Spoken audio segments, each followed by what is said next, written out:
boys. Right. Hello. Hello. Part Hello. 3 of HorrorFest. First recorded in October. How are we all doing? All good. Good. Bad? The I know silence we from, lost the enthusiasm there of that of like how we were doing. 'Cause we've all just been chatting for half an hour, but I forgot. Yeah, no, really good. Cheers, thanks, mate. Hope you're good as well. Thanks, mate. Right, Reply from pumpkin picking this morning with Pearson. Yeah, it You was a can't good see time, as you can... At the top right there, that, my friends, is Pearson's head as a pumpkin. I think you should bring it closer so we can really compare. I'm going to grab it. This pumpkin Did is you the same get a shape as photo my head. when you spotted this magnificent pumpkin in the field? Did you get any kind of photos to compare your head next to? Do you know what? We didn't, and Lunn had his camera, but I feel that's the shape of put my a hat head. on it. Put a hat on it. That's definitely. exactly what we did. That's what we did.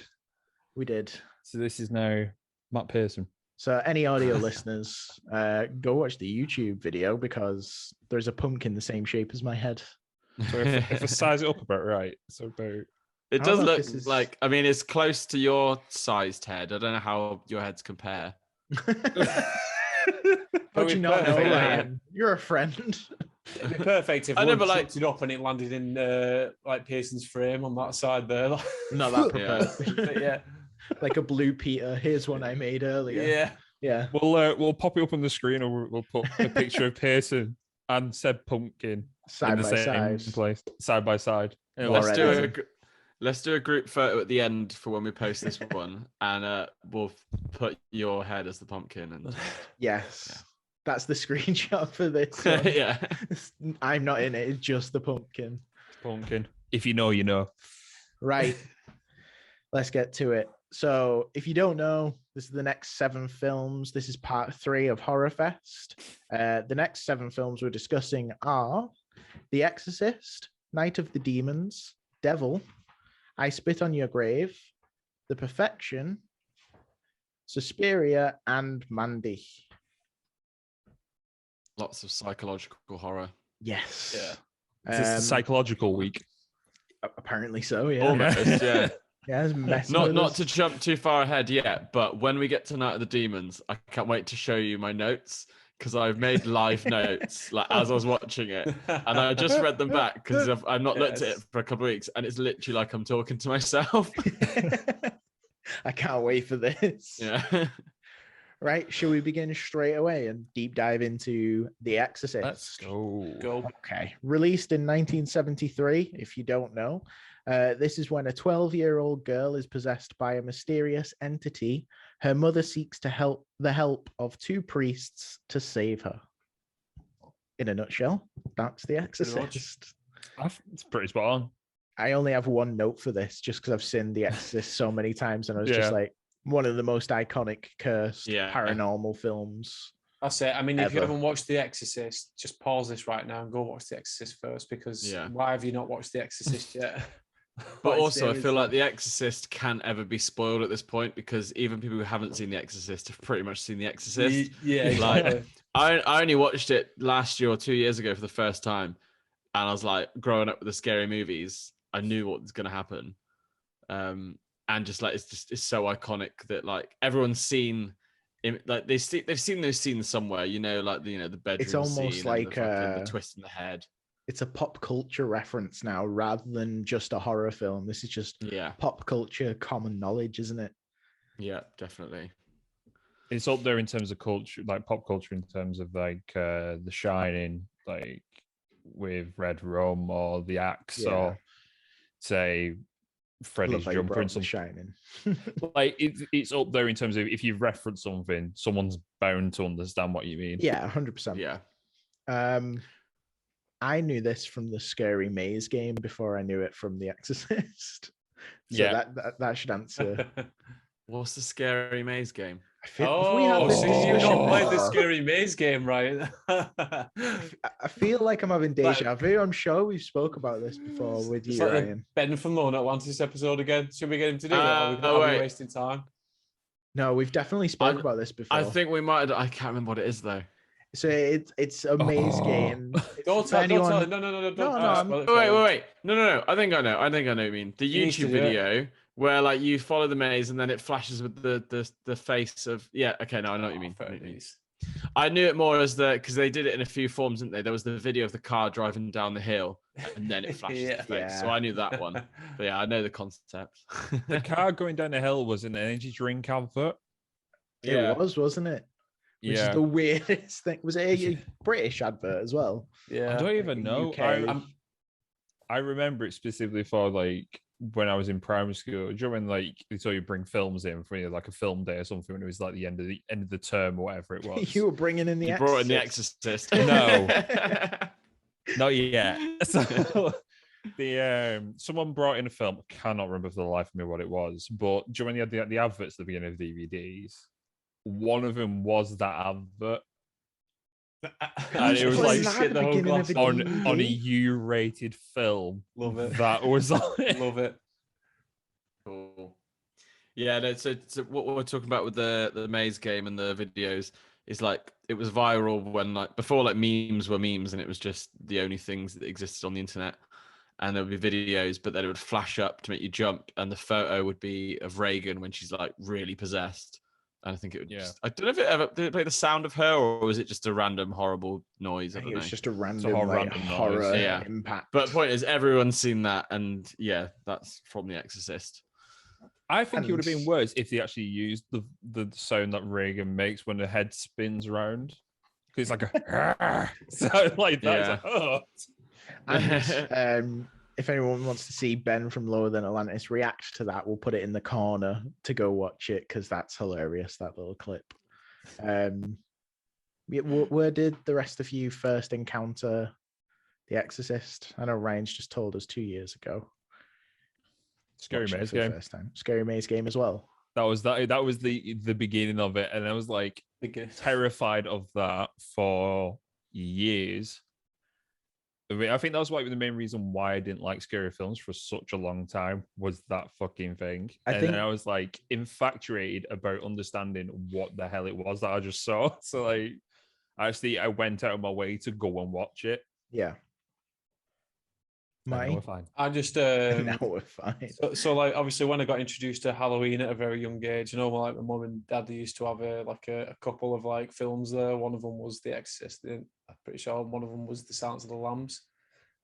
So they were like again sort of the early films that I eventually got to like watch.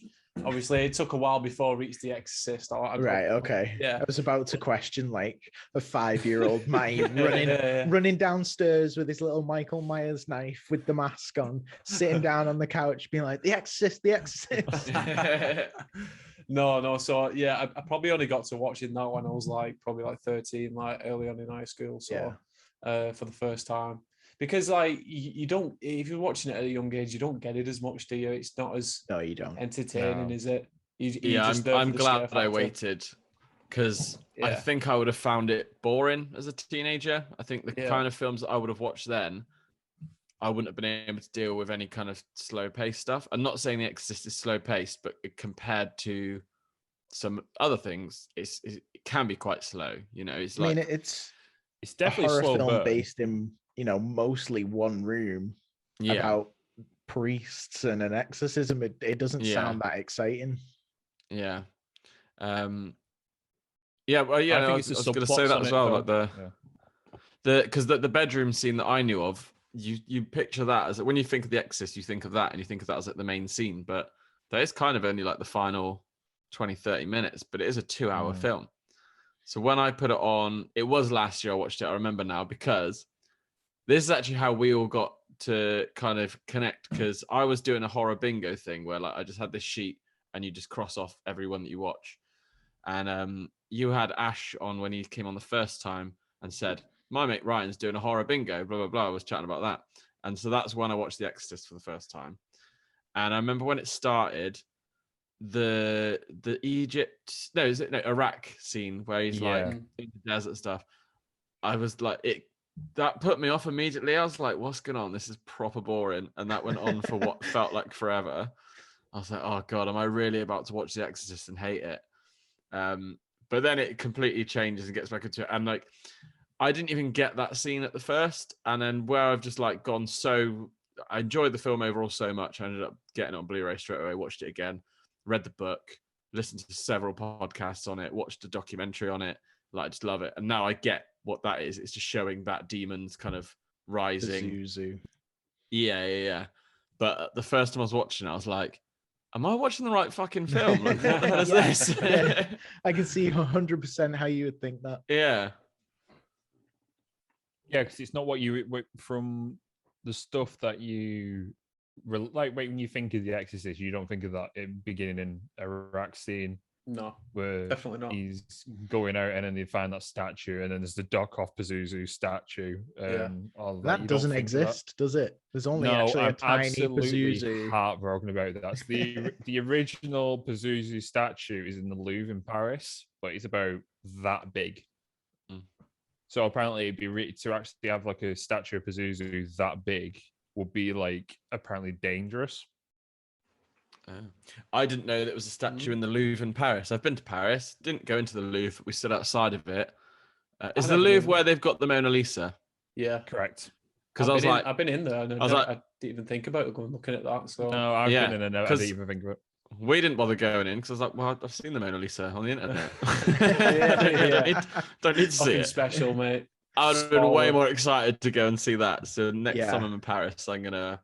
Looks like we've just planned a road trip for us, haven't we? Yeah. Fucking Pazuzu. Be sick. We'll all be disappointed by the size, even though we're gonna go in knowing it's gonna be tiny. We're like, is that it? It's that. I was going to say, I'll know how my girlfriend feels then. Oh. Sorry. Anyway, Lunn, this is one of your favourite films, isn't it? I love this film. It's great.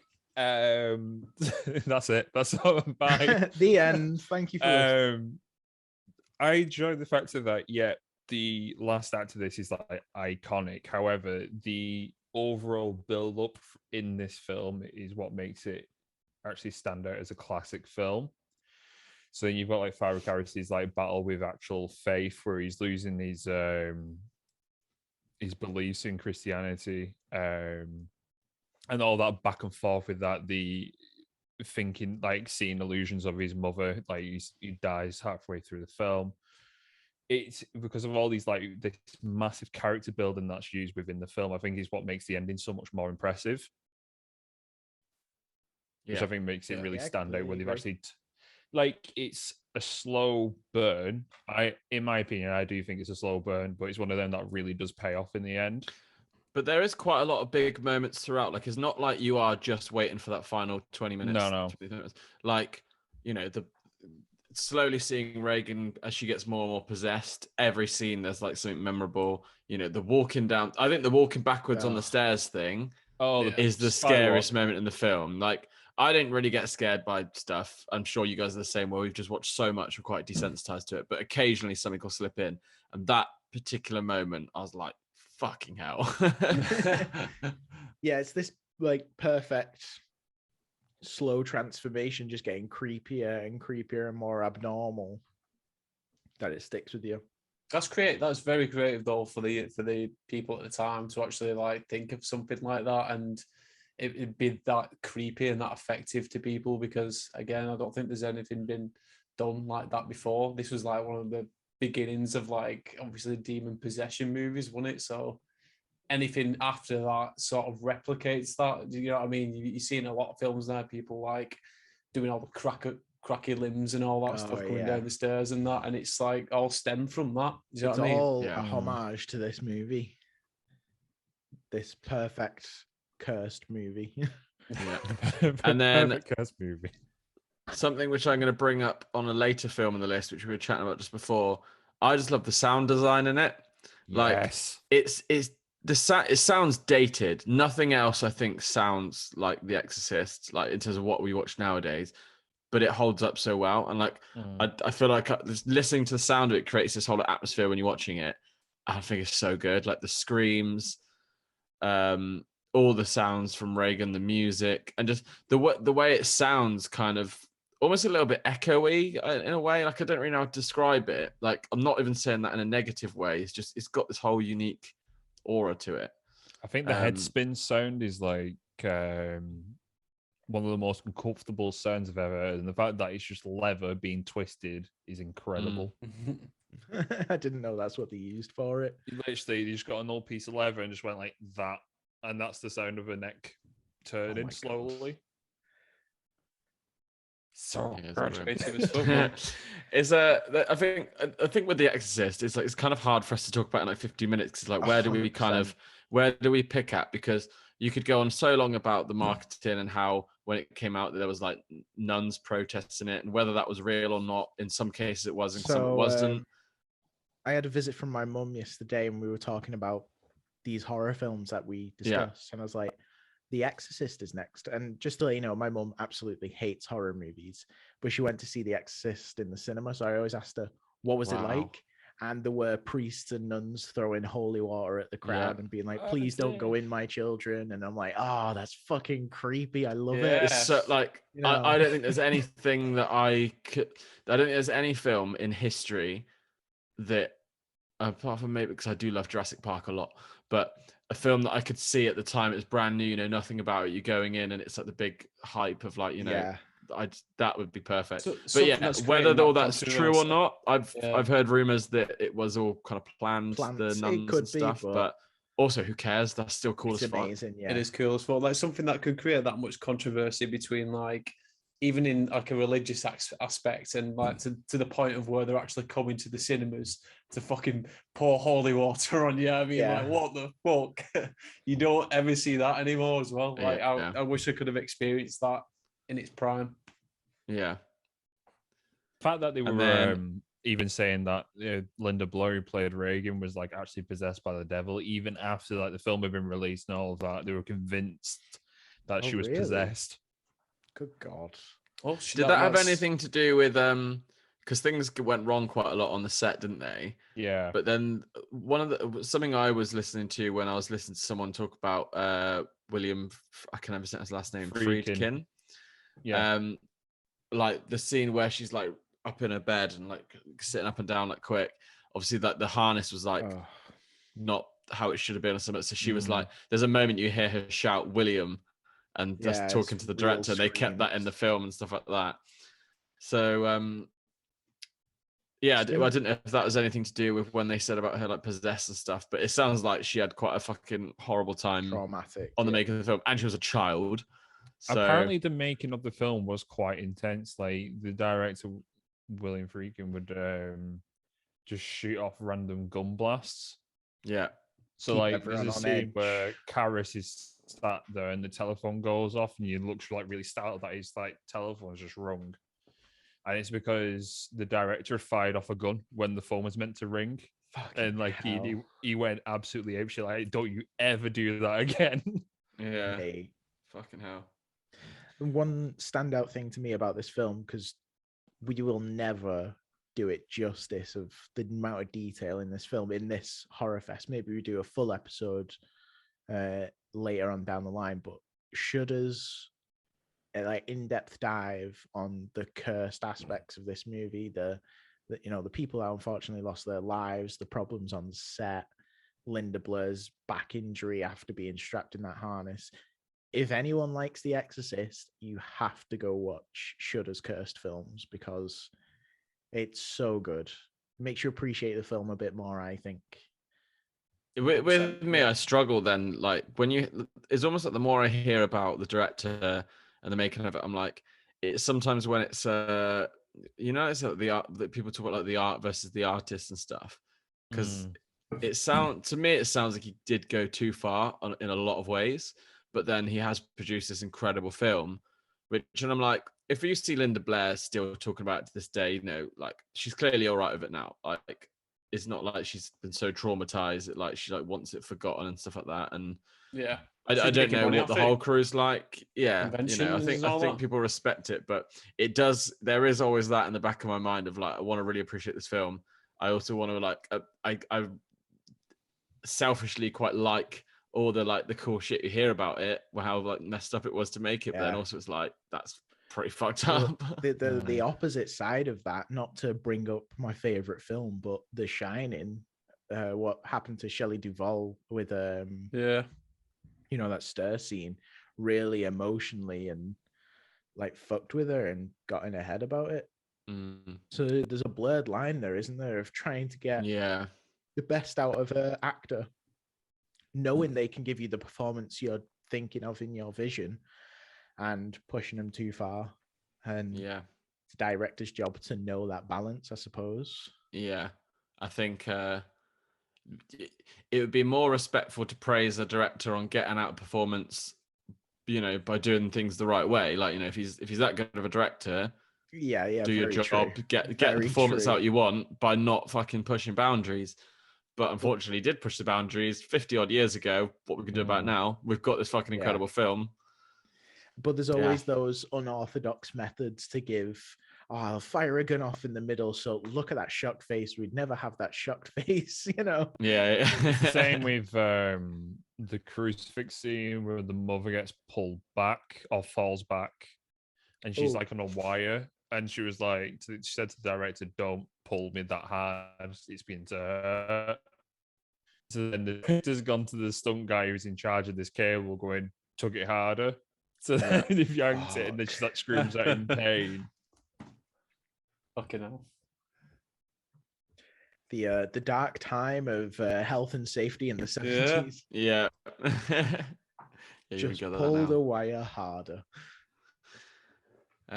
Good timing on this one as well. As you guys know, I've got like horror tattoos, and I got my Exorcist one done this week. Not planned to sync like this, but it has. I booked it months ago, and I was like, looking at the list, going, "What are we chatting about this week?" Oh, first one's Exorcist. Oh, sick. Perfect. So Ryan's just got the list from this month, this HorrorFest, and just kind of go, I want it all tattooed on me. This week's section is Ryan's arms. So, but yeah, we doing ratings for Exorcist. Have we got any more? Yes, I think we should. Any fun facts about this one? Do you know what? I've really dropped the ball on fun facts this week, and I'll hold my hands I've got up a for few. that. But here you go. I knew you'd have some. Okay. Go on. Did we know that Father Karras, the actor that plays him, is the dad of the guy that plays Michael in Lost Boys? I saw that picture of that the other day on Instagram. Like someone posted it. Yeah. The guy plays Michael. I've never seen Lost Boys, yeah. So the guy plays Michael in Lost Boys. Yeah, I only found out the other day that as well. Hang on, so Michael in the Lost Boys, his dad in the Lost Boys. No. His dad in real life. His dad in real life is Father Karras. No way. The guy that played Father Karras. Oh, I didn't know that. Did you know that Michael from the Lost Boys was in Speed 2? I don't know. Shit film. Like, how much I love Speed. So I had to watch Speed 2 a couple of years ago because I was going to do a podcasting on it. It never ended up happening. And I was like, holy shit, never realized that's Michael from the Lost Boys. Replacing Keanu Reeves. See, I'm going to have loads of oh fuck moments when I do watch Lost Boys. I'll be like, no way. Oh, mate, you're going to love it. You are going to love it. I'm excited to watch it. It's going to be a hoot. Second fact, the prop for the head spinning, the actual full-scale ray gun, is in a museum in New York. There's a fantastic video on YouTube that you can watch. So when I go to New York, that's what I'm gonna do. Wait, hang on. So what is it? Like a full proper child-size scale ray gun? We mentioned this so many times, haven't we? In different podcasts. But yeah, I've never heard this one. So maybe I've got the worst memory. Imagine being a security guard or just a janitor in the middle of the night cleaning that museum, and you've just got Linda Blair all Exorcist up in the corner. Nope. Mate, send me where this museum is. I want to know what Scary Maze. What was that? Lunn? They've got so it's essentially the same one from the Scary Maze game, like the actual face is the right next to a giant Freddy sweater from when he's like Giant Freddy in one of the films. Nice. We'll put that in the link below, and we'll send it you after this recording, Ryan. Nice. Thanks. It's horrible. In fact, I'll write that down so I don't forget. Okay, ratings, people. Who wants to go first? Lunn, it is your favorite, but do you want to go first or last? I'll go first. Okay, go. So I don't need to repeat everything I said again. So No. it's a classic. It's iconic. I still think it's really uncomfortable to watch at points to this day, even though I've seen it like a million times. So I'm gonna give it a 5. Do you know what? I'm not surprised. Ooh. Starting off strong, like it. I'll jump next. So I agree with you. It's iconic. I don't need to say anything. We know we love this film. I'm giving it a 4 out of 5. Not quite my favorite, but I really enjoy it. Matty or Ryan? 4.5 out of 5 for me. Again, don't really need to explain why. It explains itself. Well, that's mine. Nice. I'm not really a fan, to be honest. No, I'm joking. Does that ink on your arm rub off? Don't be doing another collector on us here, Ryan. Yeah. Oh, that's No. It's hard. I'm so strict with when I give things a 5 or a 10, depending what way you're doing it.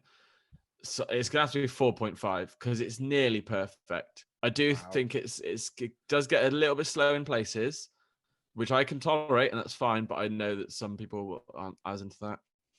And it does have a slow start with that Iraq scene. Like, I heard someone say recently as well. They were like, I swear the first time I watched it, it felt like that was like half an hour, but it's only actually about 8 minutes, I think. But I don't think it's that long, but maybe it felt that way. So yeah, 4.5 is nearly perfect. It's a nearly perfect horror film. Wow. In terms of everything else about it, it would be a full 5. Like, like everything we know about it, what is done, what is inspired. But yeah, for my personal opinion, 4.5 out of 5. Nice. Do you know what? We didn't even talk about the flashes of Pazuzu throughout the movie. Oh, and, yeah. There's just too much with the There's so much Exorcist. more. Go on. We'll revisit another time, I'm sure. Okay. Should we move on to film number 2, which is Night of the Demons, released in 1988? 10 teenagers party at an abandoned funeral parlor on Halloween night. When an evil force awakens, demonic spirits keep them from leaving and turn their gathering into a living hell. If you want to go watch this, I do know it's available on Shudder through Amazon Prime. Thankfully. Yeah. It wasn't available for a long time. Yeah, it wasn't, was it? It was pretty tricky to find. Matty, I think I had to pay to watch it. I didn't know it it was available on Shudder. Fuck's sake. Damn. Dude. Well. I had never ever heard of this until you guys sent me the list recently. So whose suggestion was this one? This was Matty's. Nice. Yeah, I watched it literally a few weeks ago and had the best time. I thought it was so fun. Everything about the poster. I keep showing people the poster when I'm like, "Have you ever heard of this film?" And I show a poster, and it's sick because it's so like old school, like demon horror stuff. But the tagline on the poster is fucking brilliant. That's what attracted me, the poster. Like actually seeing the poster is what made me think, I want to fucking watch this film. And then it says Angela's having a party. Jason and Freddy are too scared to come, but you'll have a hell of a time. I think that's so cool. That is sick. I never noticed that until just now. That's brilliant. That's cool. Yeah. So I did tease earlier about my notes to myself. Live note taking. Let's go. Yeah, Literally. So I was sat in the van just watching it on my laptop. Put Night of the Demons. Opening sequence with some cool animation and music by Dennis Michael Tenney. To be honest, I don't actually remember this because I've seen so many things in the last couple of weeks, but this is why I make these notes. It's very Tim Burton-esque, in it? The opening sequence, Yeah. I put the teen actors look so old because they they looked really fucking old. Horny movie, so many butts up skirts. These are my notes. It was just so horny. Everyone was just fucking and doing all, the whole time. Practical effects cool as fuck. And then I've put a line that says, "I was just warming my hands in the fire." I think that's a bit. Does he like a demon break his arm off or something like that? I can't remember. I feel like that's a quote from the movie, isn't it? Yeah, but is when he Hands does in something the like he fire. says that, but when I think he's like, oh, I don't know.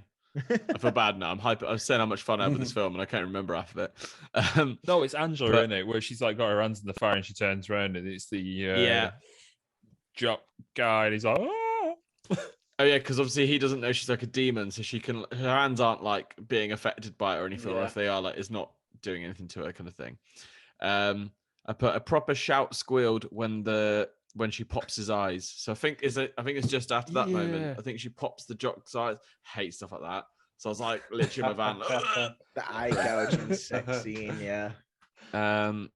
And then I put sound design is so much fun. I really want to watch it on an outdoor screening with loudspeakers. Like imagine that as like a parking lot movie. Like a drive. Yeah.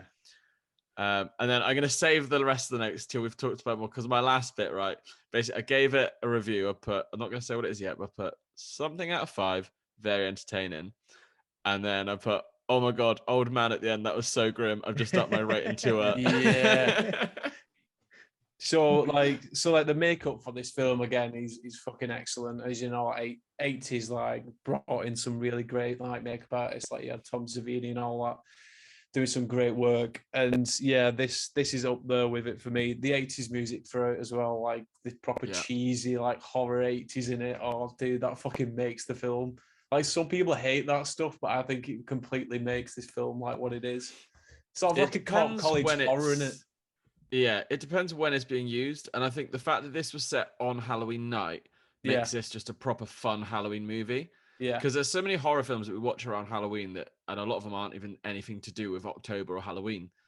But we just watch it because horror, Halloween, scary. I love films like Trick or Treat. And then this, I think it's too like, this will now be the new one that I'm going to watch every October and like show people and be like, watch this, it's so fun. It's like Goosebumps, but like a scarier and more gory in it. It's basically like watching a Halloween Goosebumps episode and hornier. So horny. Didn't they do a remake of this recently as well?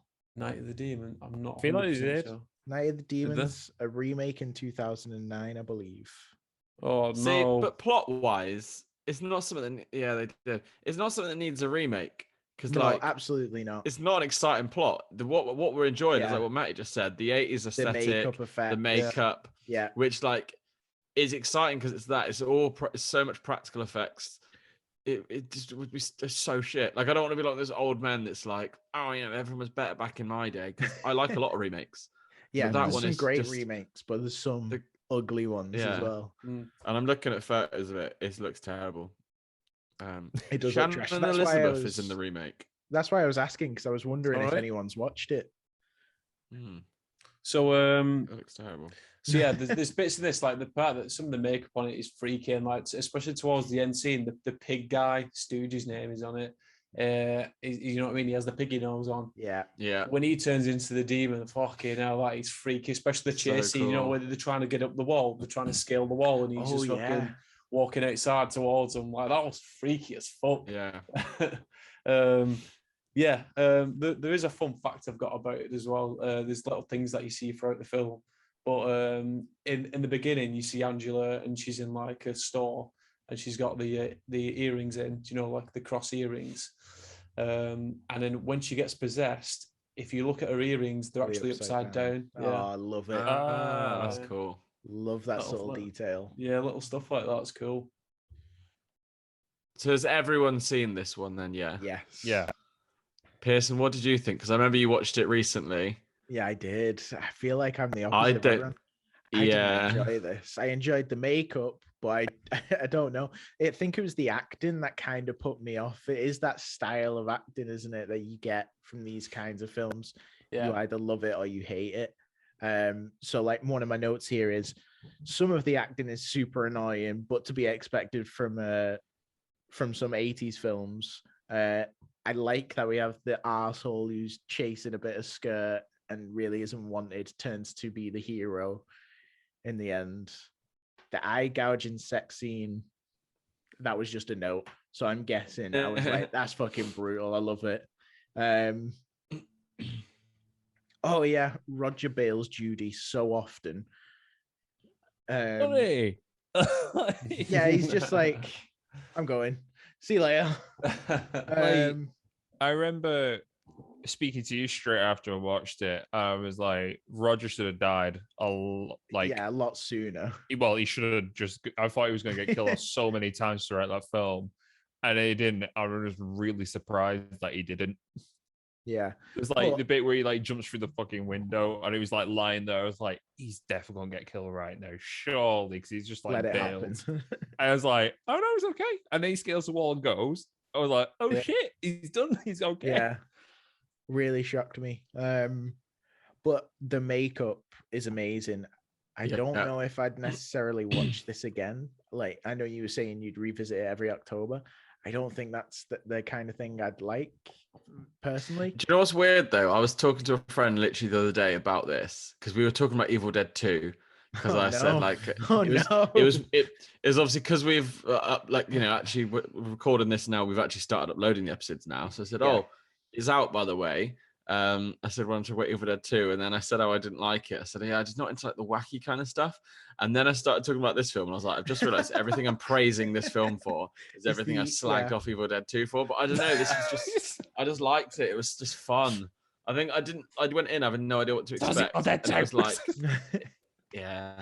So that ending, let's get on to that, because obviously you've got the old man who it shows you at the beginning of the film. He's that was amazing. Fuck old man. He was horrible, bitter old man in the beginning, and in the end, because like he curses one of our main protagonists intro into the movie, right? She's only trying to help, and he's like, "I don't need your help." And he's like, "Fine, struggle, enjoy your arthritis." Yeah. She walks off. But yeah, in the end, is it an apple pie? She breaks him. Yeah. So at the beginning, I totally forgot about this dude. You see him at the very beginning coming in from the shop with a bag of apples and a bag of razor blades because he like hates the kids in the town kind of thing. Yeah. And then you don't really, you kind of forget all about him until the very end, because this is why I was like typing my notes. I did my review, I put 3.5, very entertaining, right? And then that scene happens, and like we said about the makeup and stuff. So the dude, what happens is, we're going to spoil it now because you know, whatever. We don't do spoiler free stuff. Anyway, it goes back to the dude's house, and he's eating a pie, and he like shouts to his wife in the kitchen, going, "This pie's great. Like, where did you get the apples?" And then she's like, "Oh, well, we had loads left over. There weren't any trick or treaters this year." Obviously, implying they've all been killed at this party. Yeah. And then obviously you've seen him already put the razor blades in the apples earlier on, so he makes like a look of realization. And then suddenly his neck just starts splitting open with razor blades and apples firing out. It's so cool. Fantastic ending. Bursting through, which is a sort of homage. Well, it's not really homage, but it's sort of like at the time there was the whole thing going about where like strangers, when you're getting your sweets off strangers on Halloween, and they were putting like poison in kids' bags and razor blades and sweets and all sorts of different things. So that's sort of like a throwback to like that, what was happening as well at the time. Was it the 80s when that he's not a serial killer, but if you're a fan of true crime, there was a man that put cyanide, I think, or something like poison in his own son's candy. Damn. Right, I might have to search that just to give a factual answer here. I don't want to be, just spouting out like, remember that guy that I don't it didn't look like it was any kind of reference point or anything. Probably I think not. It was I think that was later on, to be honest. Yeah. But I just thought that was cool. Like, even like just the fact that the wife saying like, "Oh, weirdly, there weren't any trick-or-treaters this year." It's like, because they're all fucking dead. Do you know what? I didn't pick up on that at all. Yeah, I thought it was really cool. Nice touch to end the film. I've kind of given away my review already, because obviously I said I was going to give it 3.5 purely for just how fun and bonkers it was. But that, I was just like, I was proper smiling from it. I absolutely loved it. So I was like, 4 out of 5 for Night of the Demons. I'm the same with that. So, you go on, Mark. Sorry. 1974, the Candyman killer dad serves his own son poison treat. They like searched the whole neighborhood accusing people, and it turned out to be the father as well. Real fucked up. If you like true crime, go check it out. Sorry, Matty, you were saying. Yeah, mine's a 4 out of 5 again. Just because I agree with Ryan, it's just a proper Halloween horror film. It's a fun film to watch. It's nothing you have to sit there and fucking concentrate at for ages. It's just a fun ride throughout. It's got everything you want. It's got your demons in it. It's got all the whole Halloween theme into it. It's got scary house. It's got tits. It's got 80s music. It's got Tits. everything. Yeah, it's got everything you want for like a Halloween film from the 80s. So yeah, man, it's just enjoyable. It's a 4 out of 5 for me. Wow. Yeah. Both give it 4s. So one thing I want to mention, the lipstick going into the boob. Amazing special effects there. What the fuck? Into the nipple. Just saving it for a rainy day. Just like, Yeah. Oh man. Yeah, so I love the makeup, as I've said. There's some like funny scenes. It's an enjoyable movie. I can see why. But I originally gave it a 2, but I probably am going to revisit it. So I'm going to give it a 2.5 out of 5. I feel harsh, but honestly, it just, No, it's fair. If it's got a feel particular like- vibe, and if you're not into that vibe, it's hard to see past. Because yeah. like I said, normally I'm not that much into that kind of style of weird, wacky, almost comedy horror. but this But you I don't know, really just into. this one just really worked for me. I was just like, yeah. I am shocked at that. Go on, Lunn. End off Night of the Demons for us. so I agree with it's one of them where you don't have to give it your full attention. Like the practical effects, amazing.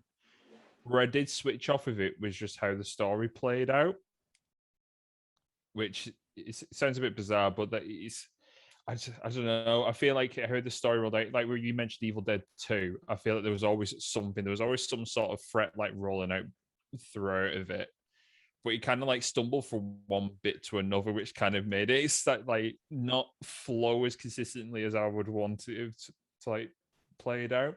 So I'm going to give it a 2.5. Nice. Okay. All right.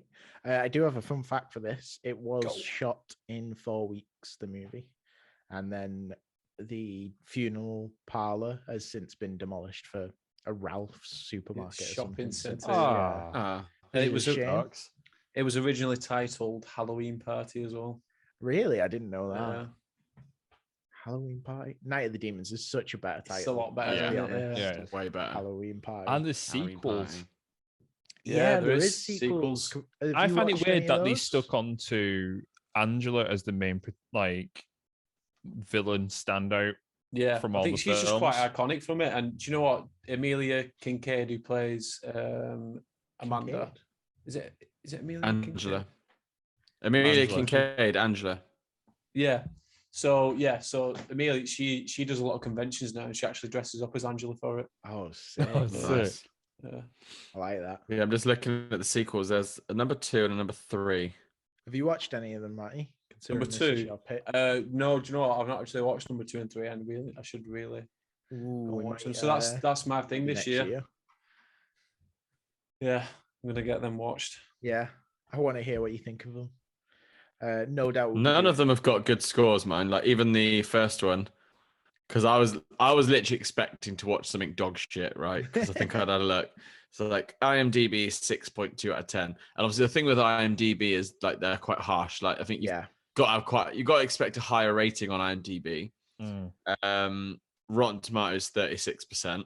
That's obviously not very good, but Shudder, I don't know how Shudder do their reviews, but it says here on Google Shudder 4.4 out of 5. Interesting. I think I don't know if Shudder that's might be Shudder its, users. user base. Yeah, I think so. Because I'm sure I've rated something on Shudder before. Yeah, but I tend to not trust any reviews anymore. I'm kind of someone that watch like I'll get the gist. Like if I'm excited for a film and then it's got proper loads and loads of negative reviews, I'm like, oh, this is gonna suck. But I'll still watch it. Yeah. I think I occasionally look at reviews if I feel so like lost about a movie and unsure about it. I'll be like, what did other people think? Because will that help me figure out what I thought of movies? Yeah. Okay. I feel we're speeding ahead, but should we jump to number 3? Yep. Film 3 is Devil, released in 2010. A group of people are trapped in an elevator, and the devil is mysteriously among them. Oh, I love this movie. This is like an easy watch for me. If you want an easy horror film, Yeah. Um, I think every time I put it on, it's been for that reason. Like, 'cause it kind of late at night is one of those films is always on Netflix. Like, I know sometimes it comes off, but it's been we've on and off just for years. discovered, it's Yeah. just come off. But Because if you're listening I to this in the first future, it might be on the. I first watched it with an ex that I was with like 4 years ago, and I remember it was like a late night. Couldn't decide what to watch. Let's watch Devil, because it's like under 90 minutes. It's just like you said, it's such an easy watching, but still quite a fun, exciting horror. Well, it's by the great director M. Night Shyamalan. Manite. Manite. Do you know, I didn't even know that until we were discussing it more recently. Like, Did he direct it or just write it? He wrote the story. He's not directed it. Didn't direct it. No. Oh, right. Let's have a look. We'll get it up. Bear with us. We'll just Jamie this up. Devil. Some elevator music right it's here. not. He didn't direct it, but he wrote the story. Right. It's quite a big So thing. Isn't he it? obviously sold it on. It's not like when people say like so and so produced a film, because you know that just means they pretty much paid for it. Yeah. Right. Yeah, this film, man. I love how you've got all these individual different characters with backstories of what's going on. And this claustrophobic setting of you trapped in an elevator. That's the premise. They get trapped in an elevator. People are dying around you. Yeah, people are dying around you as lights are flickering, and you think, what the fuck's going on? People are, as you can imagine, things get one-sided. People are getting accused of something that isn't true, and then they're trying to figure out. And at the same time, you've got the detective's point of view, who runs up and is looking through the CCTV with the two guys who run security in that building, who are hilarious in that movie. Yeah, because isn't like one of them's really religious, so he kind of gets what's going on quickly, but the other doesn't really believe he's him. Like kissing his cross. He's like, nah, this is the devil. You know, he sees it before. It's so good. Other people. Yeah, it gave it that like you know how I can't remember if we've discussed Paranormal Activity before, but you know how like in Paranormal Activity, every time it gets to the night bit, you're almost fucking like clenching a bit, like, all right, this is when shit's gonna go down. Yeah, it was kind of the same with that in terms of like every time the power went out, because that happens a few times, didn't it? Like they're talking to him in the system, like, you know, trying to save it. They're like, we're gonna reboot the thing, see if we can get the elevator moving, and then the lights go out, and then you just know something's gonna go down, and then it comes up again, and then everyone's like, oh, yeah, because it's cool. Isn't there a moment where the mechanic goes up to the top of the elevator to try and fix the power or something, and ends up falling down? And that kind of reminded me of Final Destination, of like the devil working Is it not, in its ways. It's been over a year since I last saw this, but it's one of those ones, I've seen it enough times. I didn't do a rewatch for this, but am I right in thinking don't they like move? Doesn't the lift start to move and it crushes his head or something, or is it literally he falls off? I might be confusing something that actually is in Final Destination with this scene. No, he does go towards the bottom, doesn't he? Of the elevators, he's crouching under, and doesn't it? It's definitely like some kind It's another elevator that comes rushing down and crushes him. Yeah, and that's what happens. But yeah, this is a real enjoyable movie, and not to jump right to the end, but the twist at the end. Do you all remember it? Yeah. Lunn, you've not seen this, have you? No, I've seen bits of it, so I know. I don't want to ruin it. I know what it is, so it's fine. I just wanted to not seen it. It's the fucking granny. I don't want to ruin it. You're about the confession, and it turns out he's the guy who killed his son. Yeah. Oh my god. I didn't see that coming, and I was like, "Oh shit!" Because throughout the whole time, you're just focused on which one is going to be the devil. You kind of don't really in your head, aren't you? You don't think about like, okay, but then they're also going to have a reason for doing this and picking this group of people, and everyone is there for a reason and a suspect at the same time. So you're trying to work it out. Even like this sweet, innocent old woman, she's like, oh, she's a bitch. Yeah. It's just fucking cool. I just checked the runtime as well. It's an hour, 20 minutes. If you add on credits, it's literally such a short film. Yeah. Like it's a proper fucking just short little banger. So much fun. I'm so annoyed Netflix took this off, people need to watch this. I don't think this gets mentioned enough either, in my opinion. I remember this coming out, but I completely forgot about it. It had been that long. I think this is one of those films that came out, got shit reviews from the critics, and people just kind of ignored it. Because I always find is a bit of an underrated one where, like, if you find anyone that's seen it, they're like, do you know what? That was surprisingly good. Like, didn't expect much from it. It's not perfect, but it's fucking It's a fun fun. Mm. And I think that's why I think maybe just the marketing at the time and the reviews it did get, because I think it is mostly negative reviews from critics, but then fans are always into it. And that does affect how more people will see it. Because obviously if it's not being talked about in like a wider area, it will get forgotten. And then people like us who are like more into horror and go deep diving for these kind of little gems will find it and appreciate it. So obviously at the end, like, it's sort of the whole thing of him repenting his sins and him confessing to it, which then makes the devil basically fuck off. Yeah. Because he's repented all of his sins and confessed to everything that he's done. So maybe if all those other guys would have started confessing, he'd still be alive. It's a very fun film. That's all I can say about it. It's such a fun film. I think I'm going to watch it again tonight. Not on Netflix. Thanks, Netflix. I'll find it. I'll buy it. Fuck it. Yeah. Have we ever discussed M. Night Shyamalan in general? I swear we did it the other week.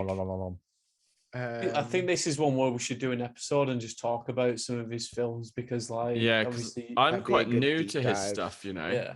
Oh, really? So I only watched The Sixth Sense this year because it was when I was going to see Old. Like, I knew I was going to go see it a few days before I went to go see it, and I was like, I'm going to stick on like Sixth Sense, like, to get myself in like a feel for it. And then I know what it was. So I've recorded a silver screen episode which will come out next month, and the guest I had on really likes The Village, so we were chatting a bit about M. Night Shyamalan. One of my favorites. I've not seen it, so I need to watch it. Unbreakable. That's such a good film. Yeah, it is. Yeah, and Split was good.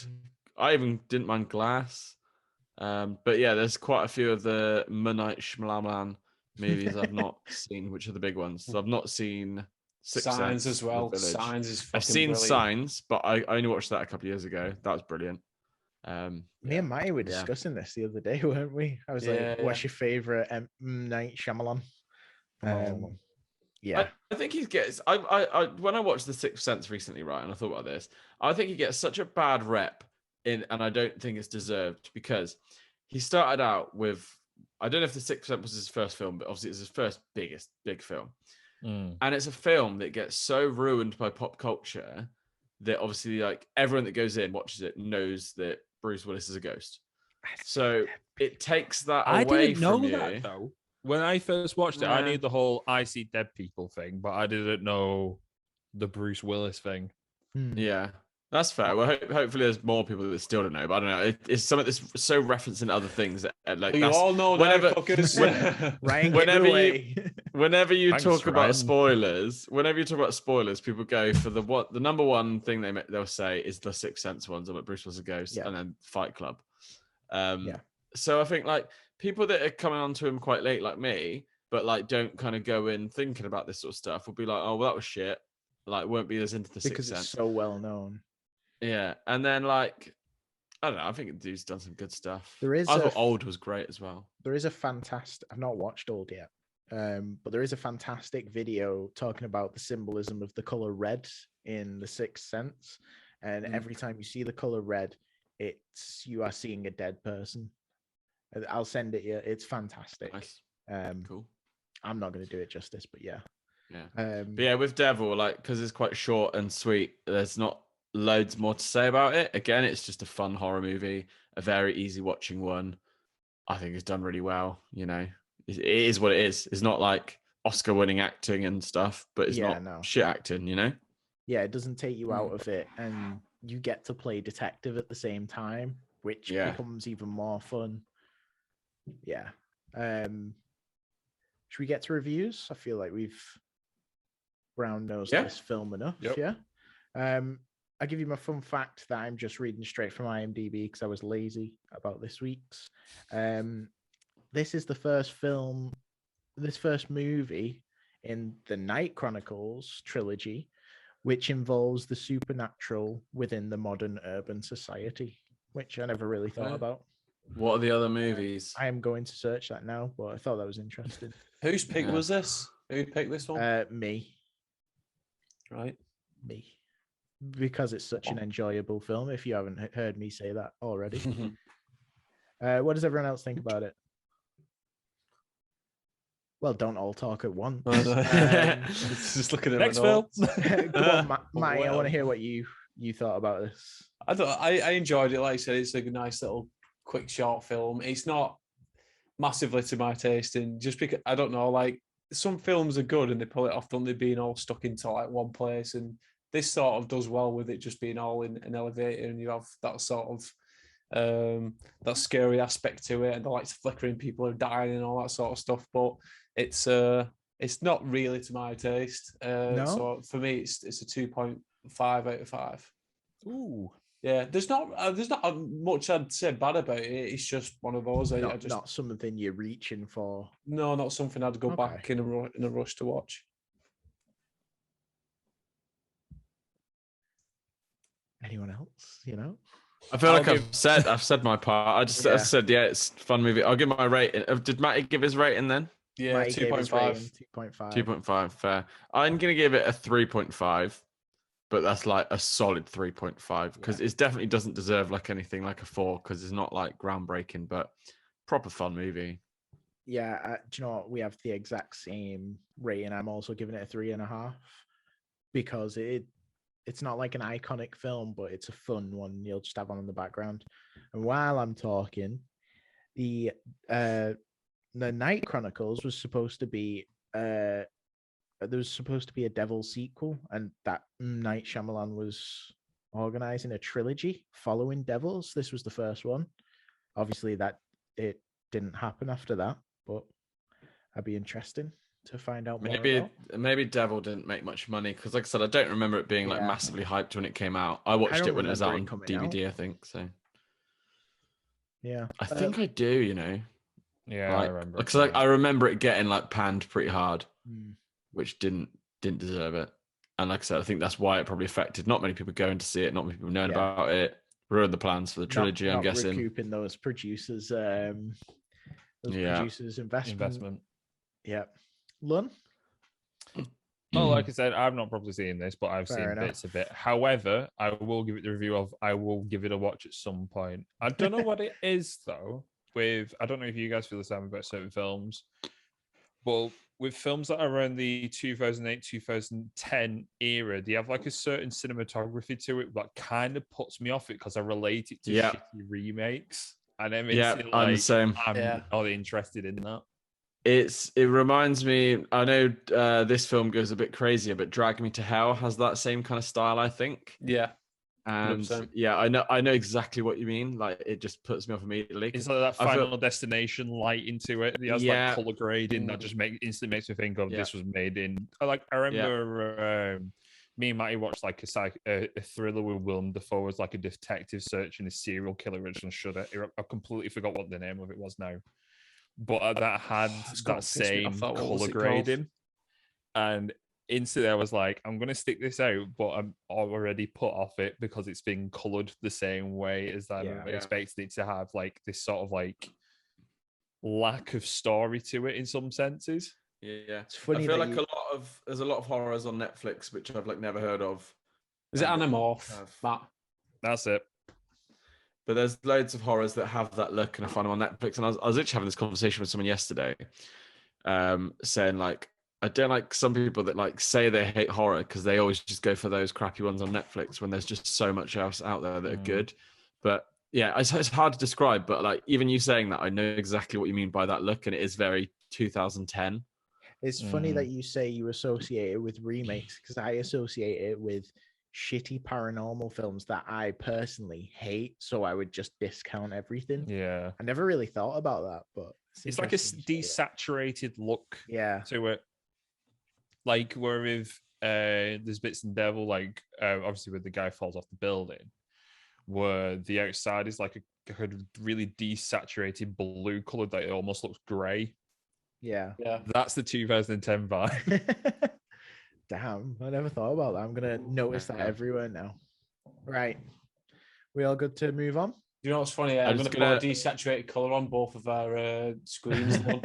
Yeah, go for a break. I mean, yeah, about 10 seconds. I'm literally just filling up next door. Okay, the next film, I Spit on Your Grave, released in 2010, is the one we're discussing today. A writer who is brutalized during her cabin retreat seeks revenge on her attackers who left her for dead. Quick side note, Scream call this I Spit on Your Garage. Or is that Scary Movie? Am I mixing the two up? I think one of them is like, what is Scary this? Movie. Yeah, Scary Movie. Yeah. I apologize.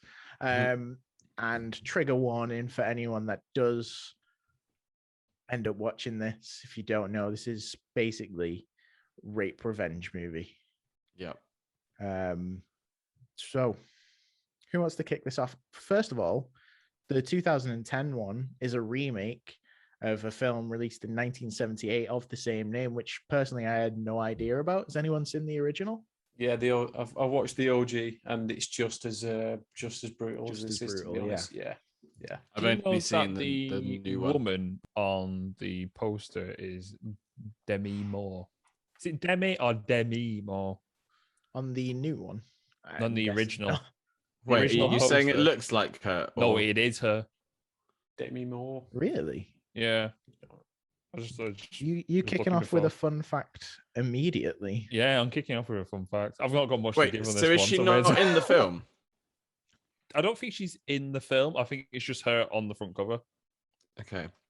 Well, I'm just looking it up, and that is going to go into one of my points already.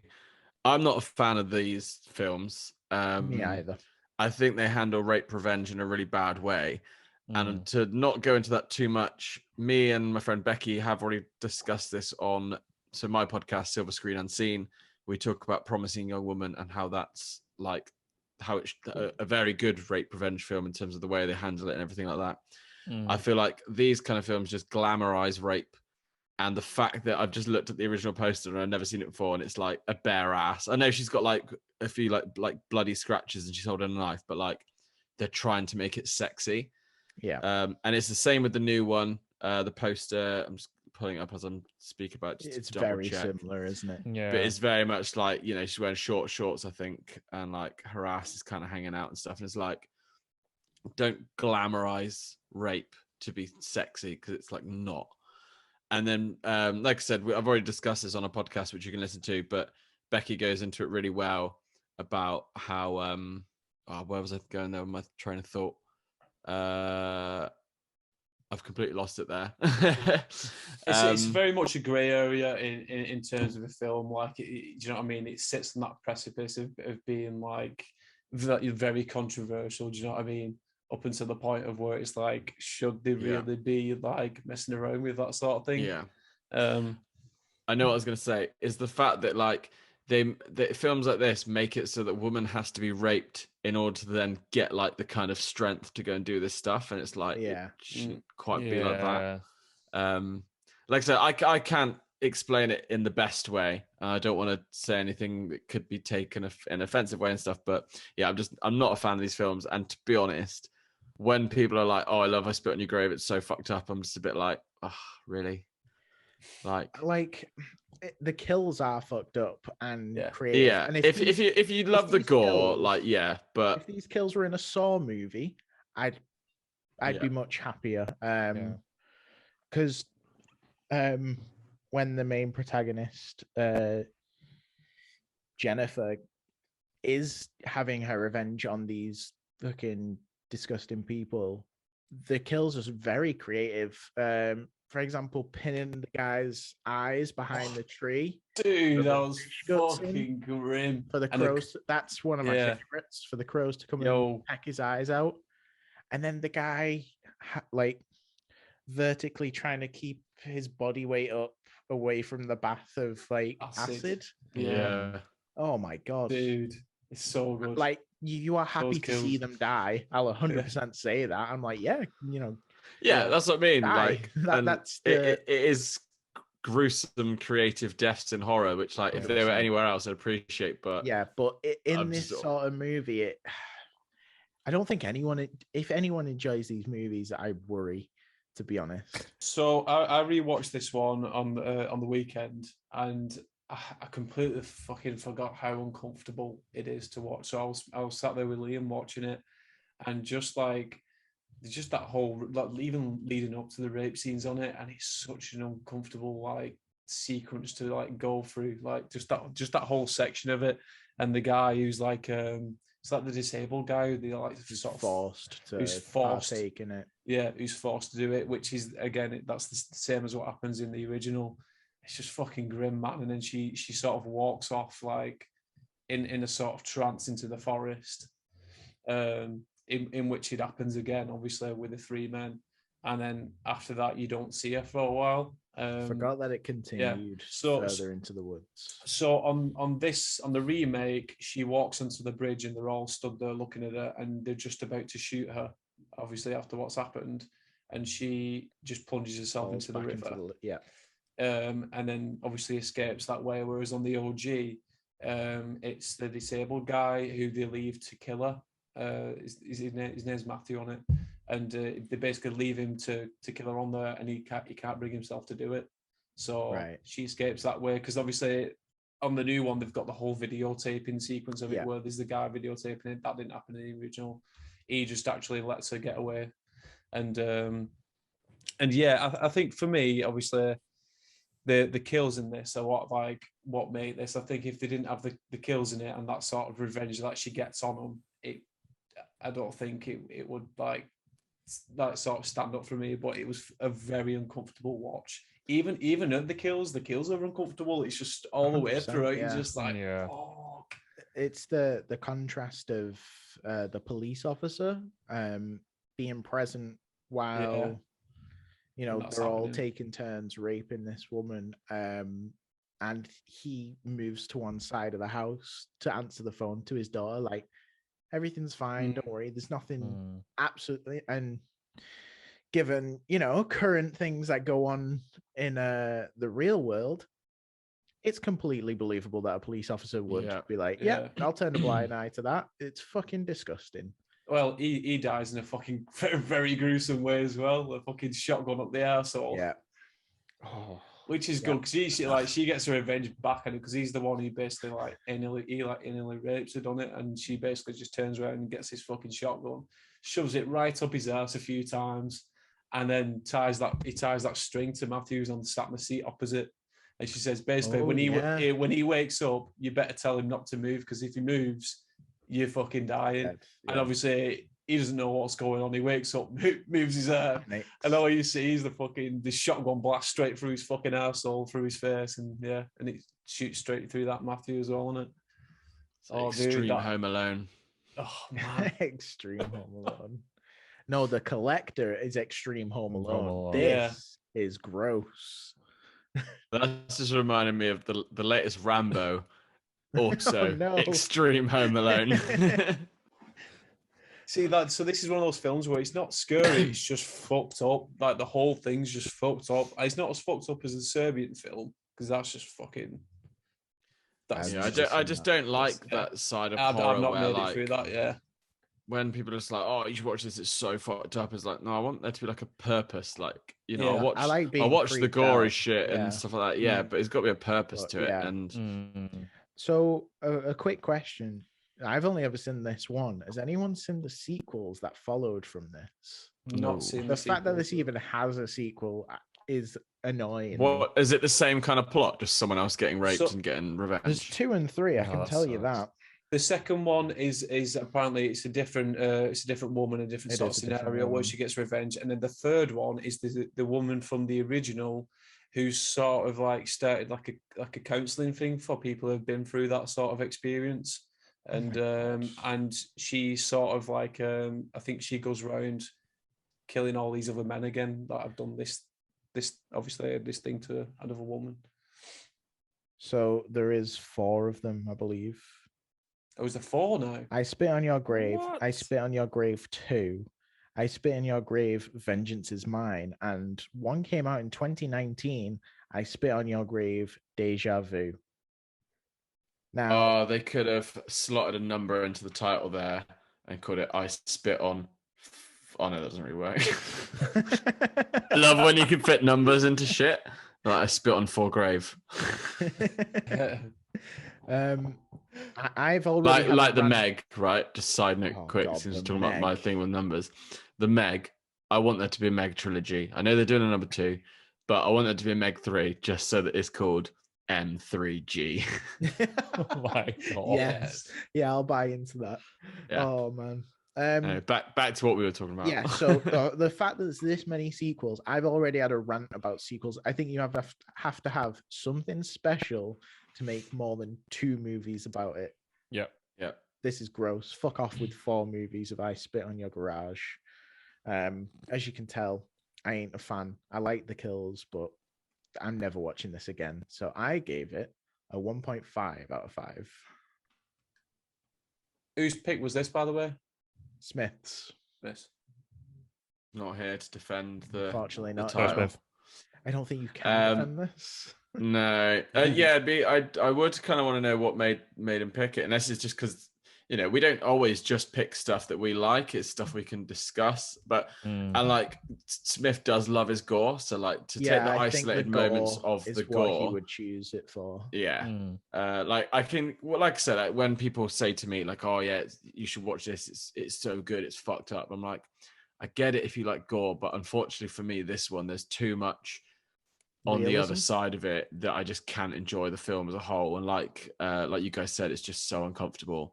I'm literally going to be giving it. I'm going to give it a 1. I was tempted just to not bother rating it, but just to keep it on format, I'll give it a 1 out of 5. Like, yeah, there's some creative deaths. Any if those deaths were in anything else, like that shotgun thing, cool. Yeah. Like we're laughing about it being like Home Alone, but it's just these films. Just even hearing the title of it, it just. And like we're quite privileged in being like men that don't really have to worry feel about like that thing happening we to shouldn't us. be commenting on this kind of Yeah, thing. like it's an Yeah. awkward one. So it's just hearing that title alone, I'm just like, nah, just don't want anything to do with that film. So yeah, 1 out of 5. Matty?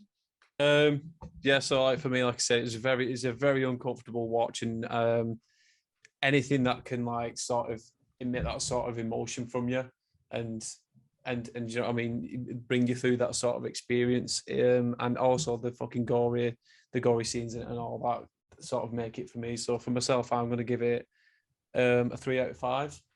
Obviously it's not one of those films that I go back for every Halloween to go fucking watch, you know what I mean? It's one of those that I'd you know what I mean, just maybe watch every so often just because of how uncomfortable it is.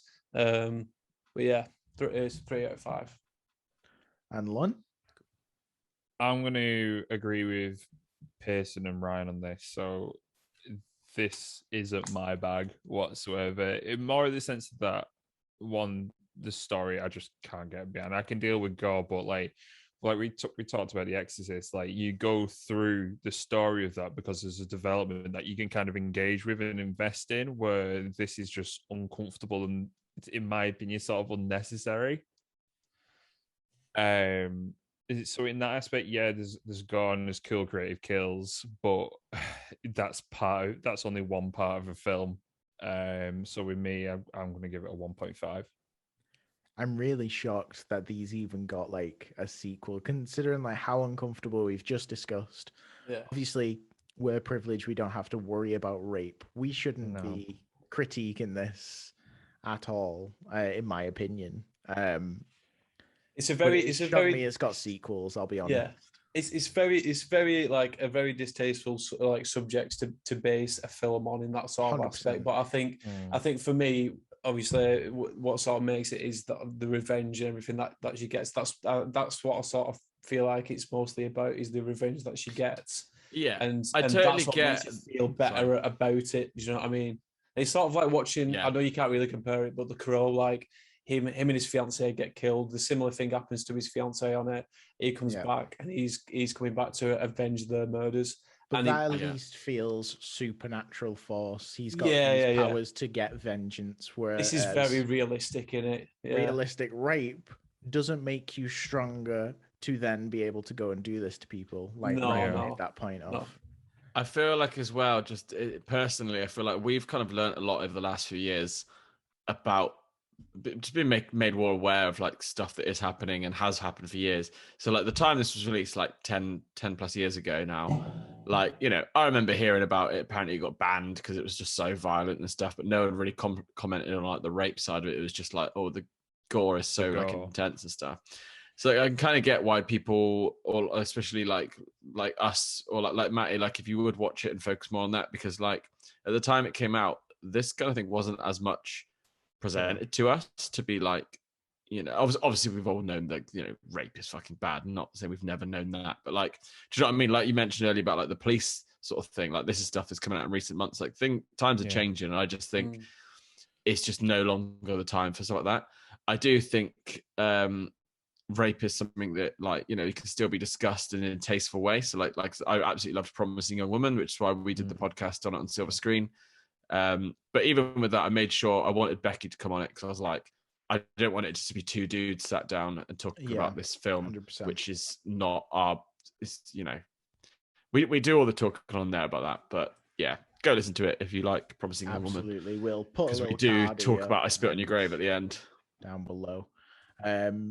Before we do move on, like Matty saying, obviously it is a subject and stuff. I'm not, how do I word? I'm trying to word this in the right way I'm thinking about it, but when me and Matty make horror music, I remember thinking, what's some of the most horrifying things in real life?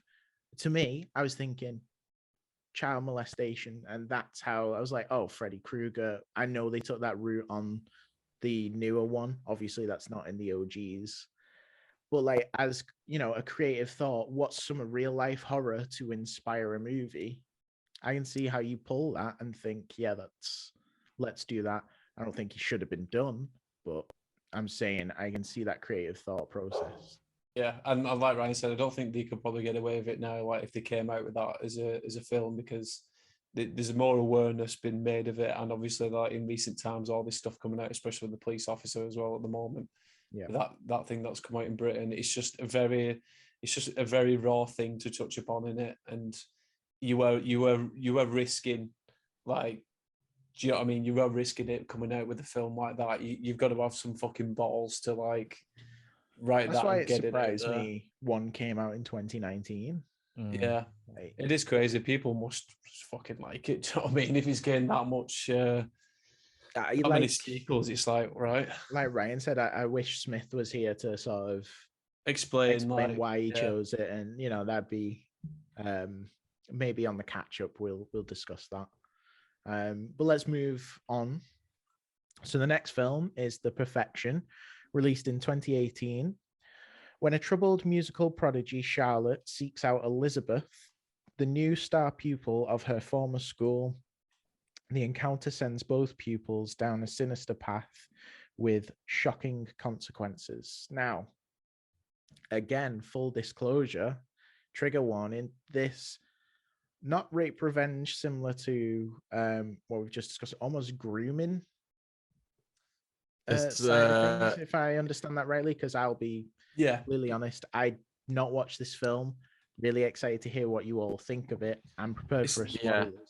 It's not as exposed, is it? Go like, ahead, guys. Compared to that, it's not as exposed with the actual reasoning behind it, and you don't see the uncomfortable scenes like that. It sort of just gives you the hint on it. So this is their way of like not making a rape scene or anything controversial like that, but actually telling you it's happened. So it's not implied actually doing that's going on, but you do but you also don't really find that out until the end. It's kind of like it's almost a revenge story in reverse order. Mm-hmm.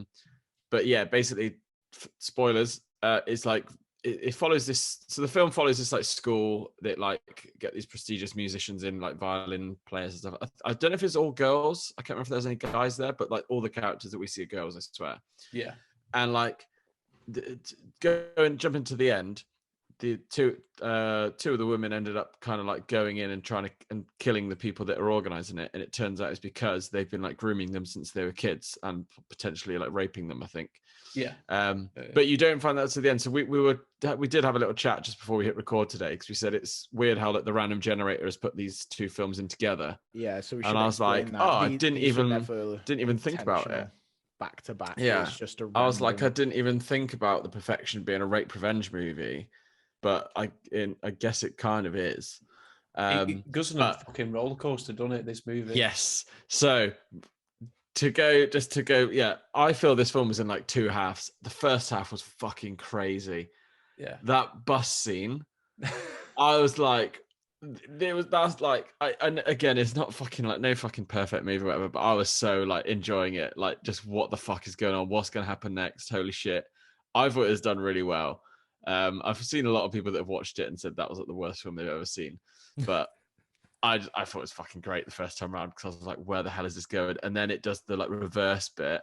Yeah. So it does the film in like an order of like, we're following these two girls as they're adults, and then they meet, go on a night out, get the bus the next day to somewhere else or something like that. So basically the main protagonist, the woman, she was are they violin players? cello Players. Cello Players, and she's now like, she's not part of this like company, so she's left, but she's coming back to sort of see what's happening and like rejoin them. Something happens and meet the new like protege.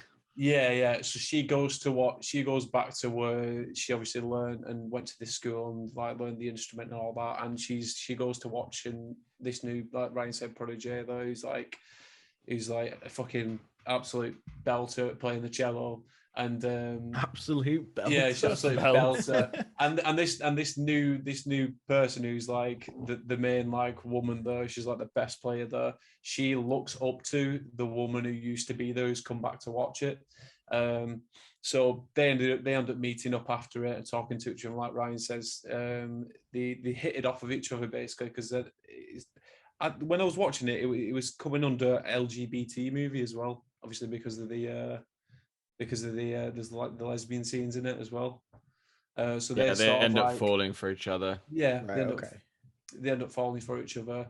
They don't get with each other and that, and then you sort of like a love story for a little bit, and they're going like through it, and the next minute, one of them just fucking on this bus just starts like tripping out, like fucking seeing bugs on windows and yeah. What else happens on it, right? Like hallucinating and stuff. So she's like, she's feeling like disgustingly ill. She's like, I'm gonna fucking shit myself, and then she starts throwing up. In the and then you see in her puke is like bugs crawling around. Yeah.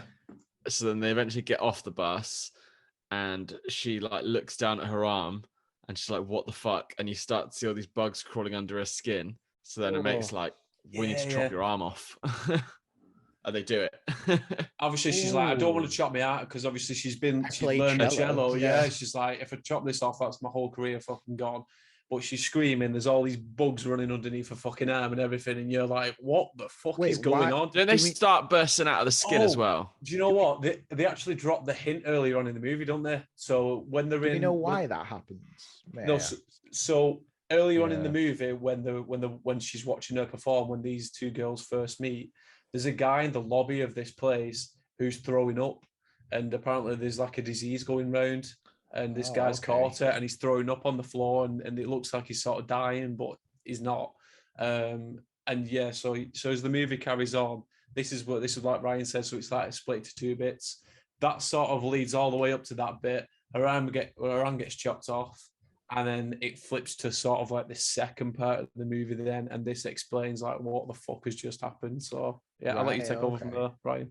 Yeah, to be honest, I said at the beginning that it's going to be hard not to spoil this one, but I think with what we've just said then, that's kind of the big build-up bit. I did love that scene on the bus, but I feel like we could probably get away with not actually saying what it turns out to be, but the film does kind of go in that different order then, because then it jumps to a bit of time later, and you're following the other character, but there's a lot of kind of flashbacks and hints at what's been going on even in her childhood years and stuff. And yeah, they end up like, you know, she does go back to the school as well to get her like kind of revenge. I feel like we can get away with only saying that, but yeah, I'm okay it was with definitely like two spoilers if halves you and want to go stuff. more detail. It's more like trying not to, like, if anyone is listening, because I know obviously we talk about quite a few films on this, and like And we do I remember mention a when I lot was of spoilers, to be fair. yeah, but what were we saying?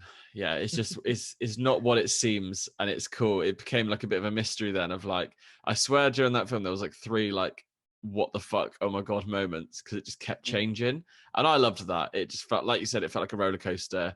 Yeah. It was proper batshit, like you know, but yeah, And that- I genuinely quite liked it. But I remember when I watched it, yeah. I was so blown away by that the bus scene and just enjoyed the rest of it that I remember tweeting about it, and then someone was like, "I'm gonna watch that tonight," and then like 2 hours later, messaged me like, "That was the worst fucking thing I've ever seen." And I checked their Letterboxd end of year review was the bottom of their list. Like they were mad about this movie, and I get it's kind of hypocritical because obviously I was just slagging off a rape revenge film, and this essentially is another rape revenge film, but it's done in a different way. You've not thought of it as a rape revenge film until I totally kind of talking forgot to you before recording this. Yeah, I kind of forgot about that part of it. But yeah, the reason the main girl is going for revenge is, like I said, it turns out that the school was like grooming the kids from a young age, and I think they were raping them. But it's not like shown. Obviously, you're not going to show that on, but it didn't. To me, it didn't feel like they kind of glamorized that in any way. It almost felt like the side of it, like.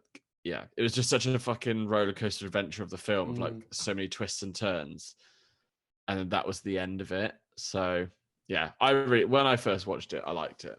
I did watch it a second time and didn't quite enjoy it as much because like I didn't have the suspense of like when the bus scene was happening, I knew what it was going to be.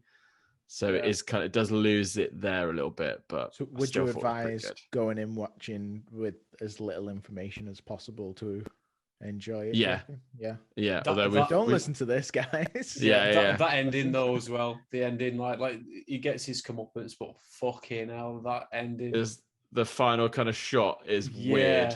Wow. I don't know if you should mention it or not. I'll just leave you to watch it. But no, leave it. Yeah, let's have a spoiler-free one because we usually have like 7 and we spoil them all. So fucking hell. So yeah, that's where that's probably the goriest point of the movie. So from what you've said, you've made me want to go watch it more than I was thinking about it, and I was just like, maybe. But yeah, you've kind of sold me on it. It suffers a little bit on terms of like it went straight to Netflix. The poster looks a bit shit.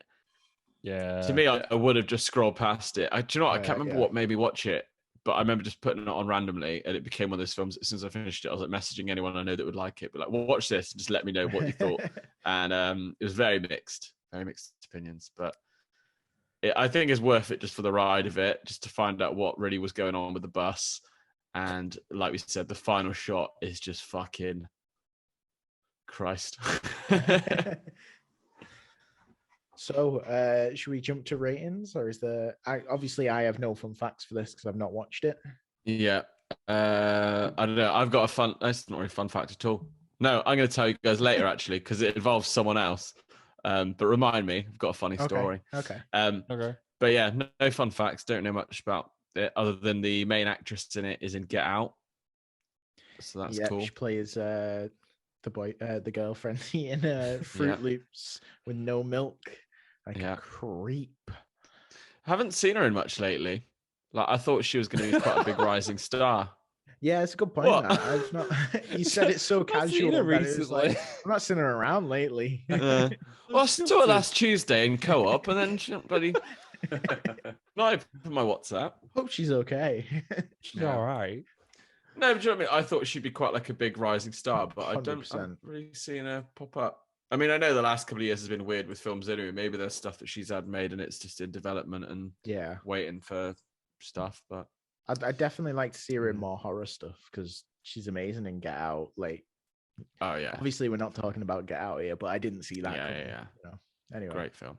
Yeah. But yeah, no, for the perfection.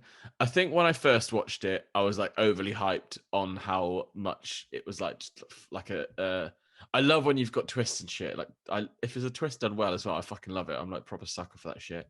So the fact there's like 4 or 5 twists in this movie, I finished it. Was like that was so fun.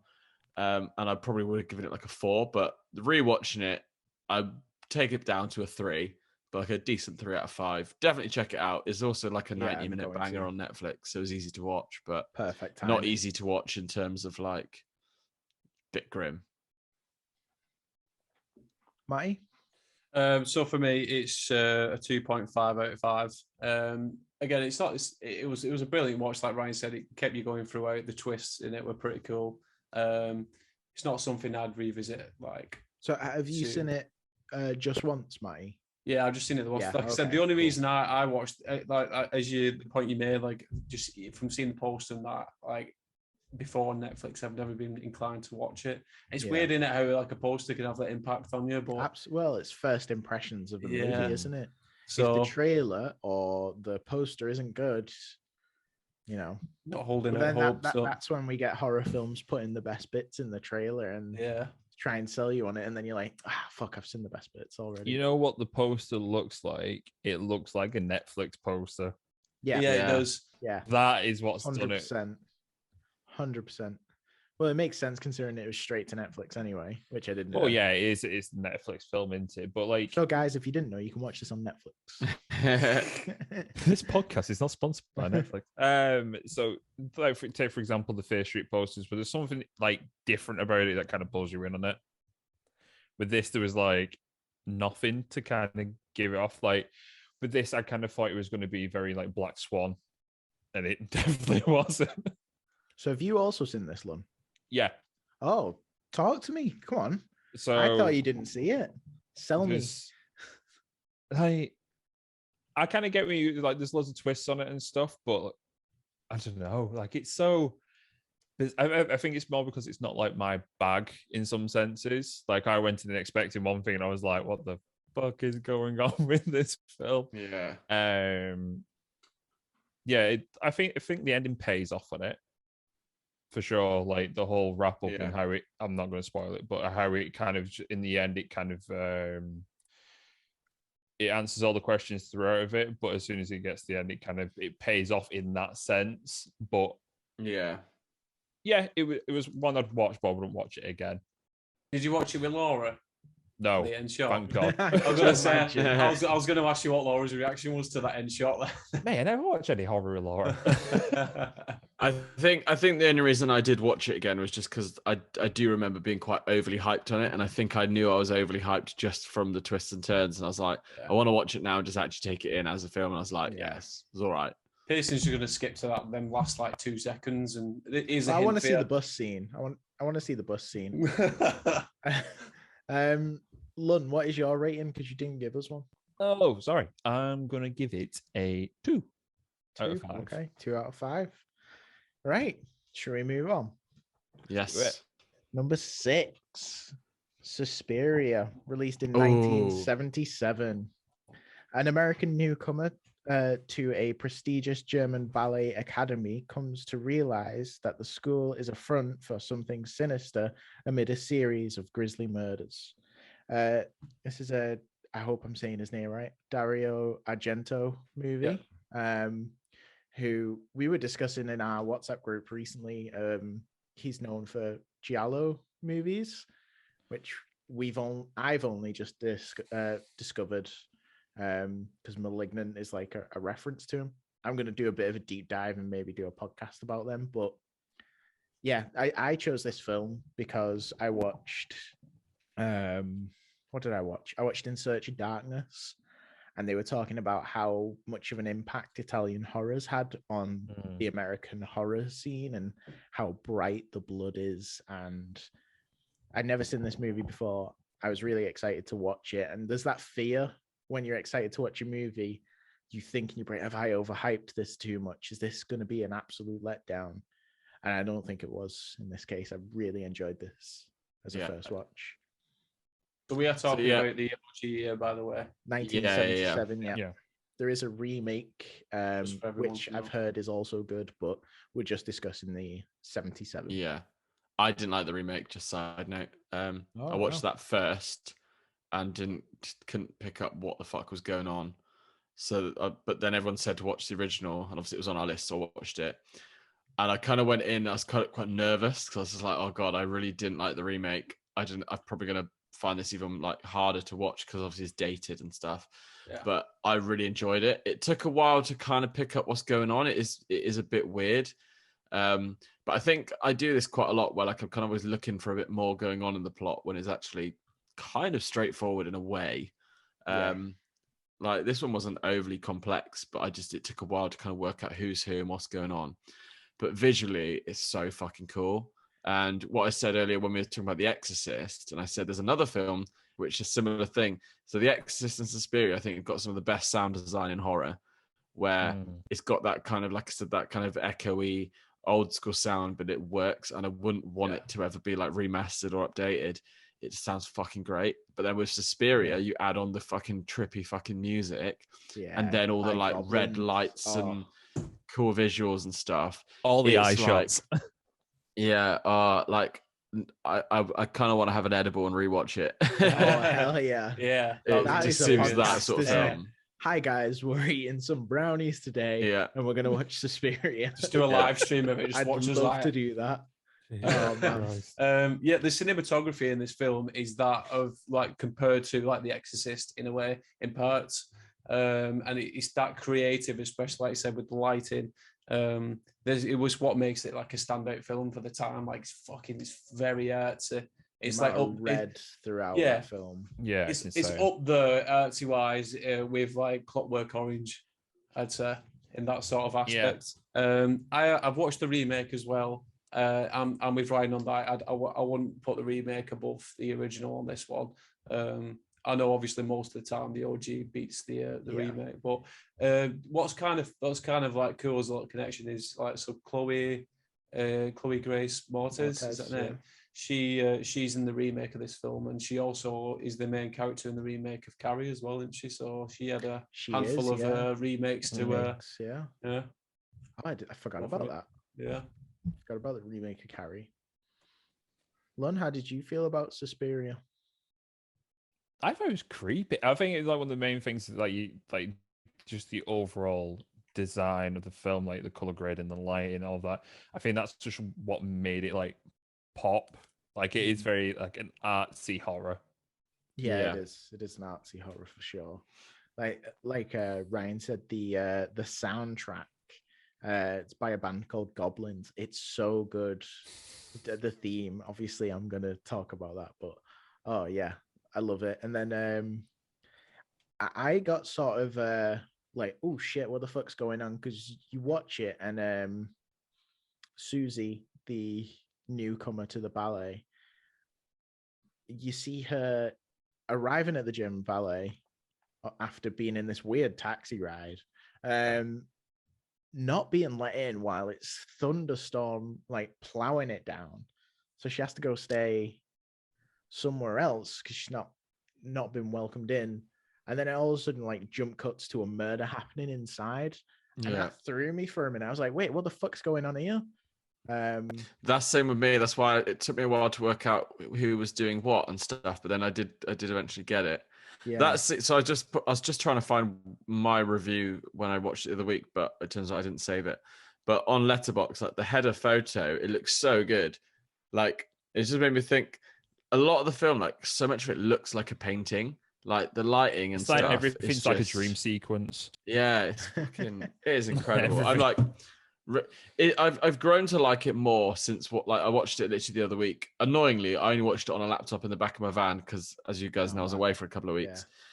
Yeah. But I'm like, so I watched it, was like, that was really good. The more I keep thinking about it, the more I'm like, I'm really into this film. I'm like, I think I'm gonna have to get like the Blu-ray and watch it like properly at home because I'm fully want to like invest myself in this film. Do you know what? I'm with you there. Like I feel what I've rated it, if I watch it again, the rating's just gonna creep up. I think the same thing happened for me on Trick or Treat. It used to be like, yeah, it's an okay film. And I was like, yeah, it's a tradition. I watch it every year. And I'm like, it's one of my top 5 horror movies. It's amazing. Yeah. So- I could easily see this being the same. Yeah, definitely grower. This is one of those films because it's like quite a psychological film in a way, and it's one of those that takes a while to get going properly. It has your bits through that sort of like shock you, and you're like, what the fuck, and you know what I mean. You're trying to figure out what's going on, but it's definitely one of those films where you've got to sit down and concentrate on it. And it's not an easy watch, I'd say. It's you've got to sit down and sort of like just focus on it. You can't be writing notes, Pearson, while you're watching this film. That wasn't through this one because I wanted to watch this one. That was Yeah. our next film. So for anyone listening, yesterday I did back-to-back Mandy and Suspiria, which I didn't realize it was a challenge until I told the guys here, and they were like, fucking hell. I will admit, the first 30 minutes I made some notes throughout Mandy of another podcast we're doing. But you'll find that out when we talk about Mandy in a minute. But this, I actually put the laptop down and thoroughly enjoyed this movie.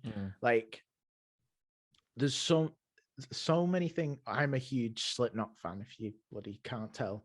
And there's so many like disturbing visuals that remind me of like why I like Slipknot's promo videos, like the maggots coming down from the ceiling and dropping in your hair and stuff. The oh mate, those piercing yellow eyes that you see in complete darkness, so fucking creepy. Yeah. It's so effective.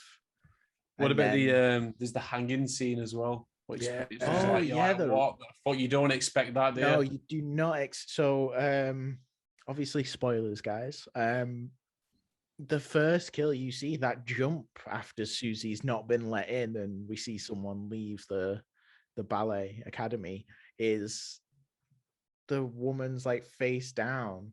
First of all, isn't it a head just poking out of the have to be murdered, and then the visual. Yeah. And then it just collapses in on itself. She falls in. Ropes all of a sudden. Yeah, but you get a shot of all the sort of wire that she's tangled around, snapping on each point. And the next minute, it just cuts to a shot of her just dropping like that, and it's like, whoa. And the blood is so red. Yeah. And like I obviously heard that in Search of Darkness, and I was like, I never thought there'd be a battle of like who can get the best looking blood in, culturally. Yeah. And this is one of them that made, people like Tom Savini be like, I got to step it up and make this look better because this is so good. And like, you got those glass shards coming down on that other. Straight through her fucking head. Yeah. The makeup there, where you see it through her stomach and then through her face as well. And it's just panning around like it's a crime scene, is amazing. And also, like obviously going about the makeup as well. What about the witch's makeup on this as well? I think that was done pretty well, because sometimes you hit or miss when you see a witch. Because I was thinking of witches. It's hit or miss in it when it comes to like the portrayal of witches on screen. And do you know what I really liked is do you remember Roald Dahl's The Witches? The film that they made of that. Yeah. I thought they were creepy as fuck, the witches on there. Are. And it sort of reminds me of that. Like, I think obviously they've took inspiration from the Suspiria witch, but it is freaky as fuck towards the end. It's something that you don't expect on this film as well, because when you go in, you don't think it's going to be a witch film, and it doesn't give that away. Of witches, No, the OG witches, you mean, Matty? Not Anne Hathaway's version. Yeah, which one you want? You watch a film called The Witches and you're really surprised when witches turn up.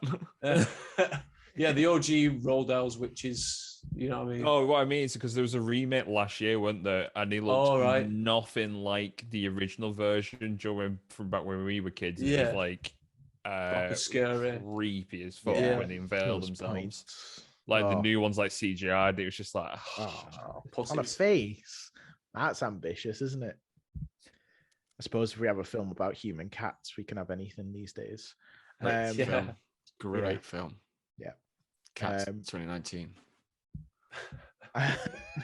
Our mate Jamie had a drinking game of you watch Cats, and every time you cringe or see James Corden or there's a bunch of rules, you take a shot.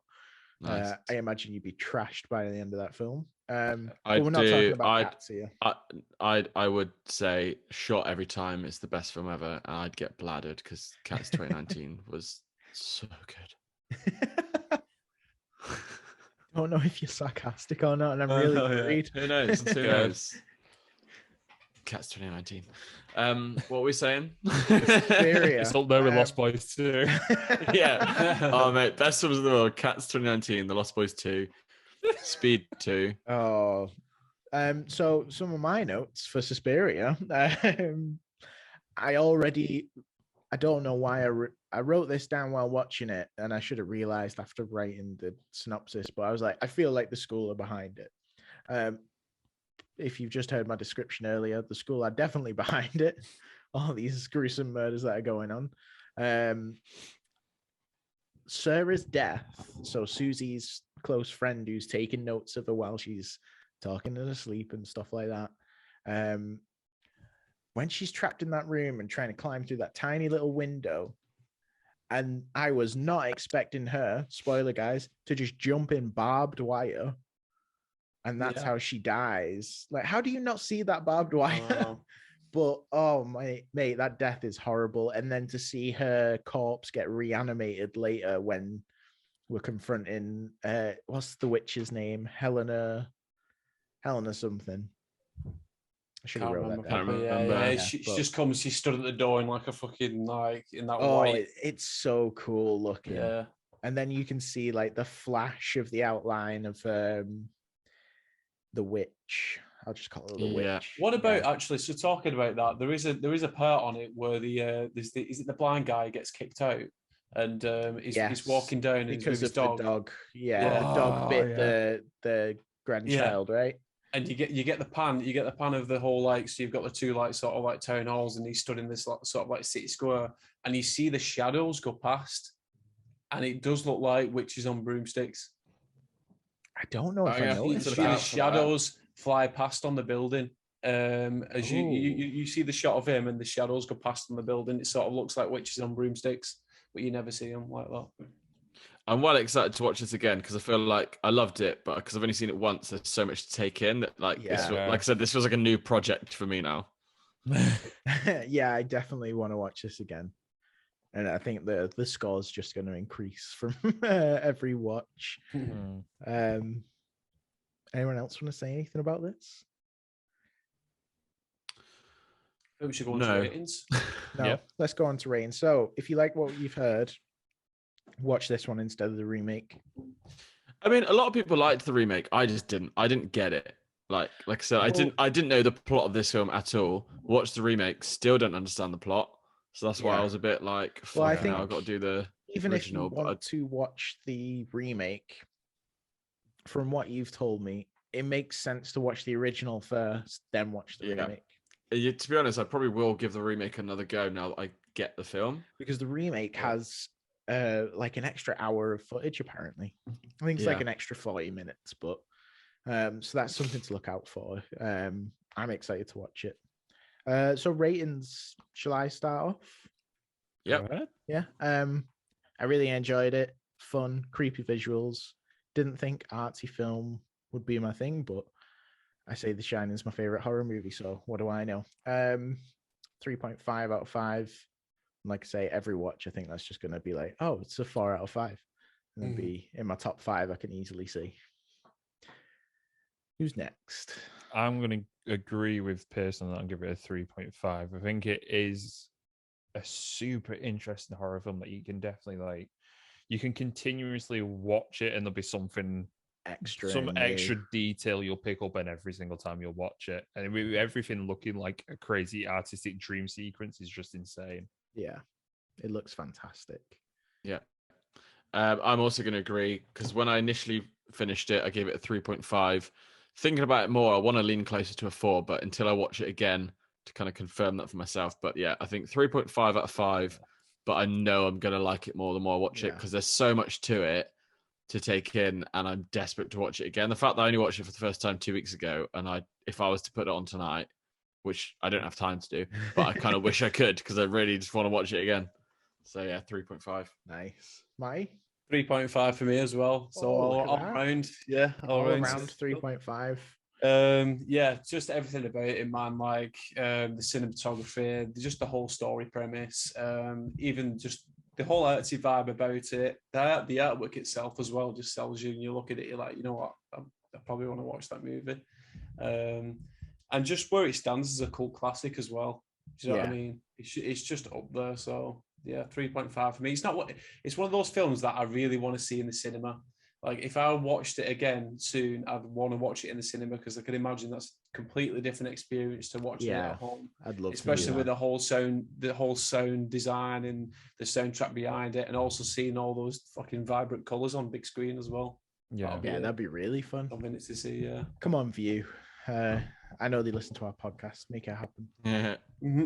Okay. I will give one film recommendation. If you're into Suspiria, yes. definitely check out Climax. I beg your pardon? Yeah, it's called okay. Climax. It's like a French horror, and it's visually quite similar to Suspiria. Trippy as fuck. It's also about like a dance kind of studio type thing. But I am going to cover it at some point on my podcast, Silver Screen Unseen, because I've got a guest who really wants to talk about it with me. So yeah, I think it's so close to Suspiria, like plot wise, totally different.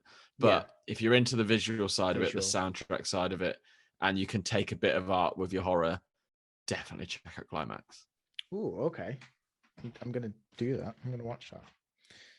Thank you. Okay. Our final film for part 3 of HorrorFest is Mandy, released in 2018. Okay. The enchanted lives of a couple in a secluded forest are brutally shattered by a nightmarish hippie cult and the demon biker henchman, propelling a man into a rampage of vengeance. Obviously starring Nick Cage, again, very artsy. I think very colourful.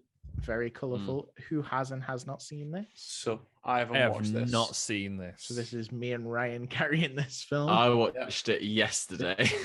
As did I. So I will admit I took the first 15 minutes to make notes for our podcast coming out tomorrow. Yeah.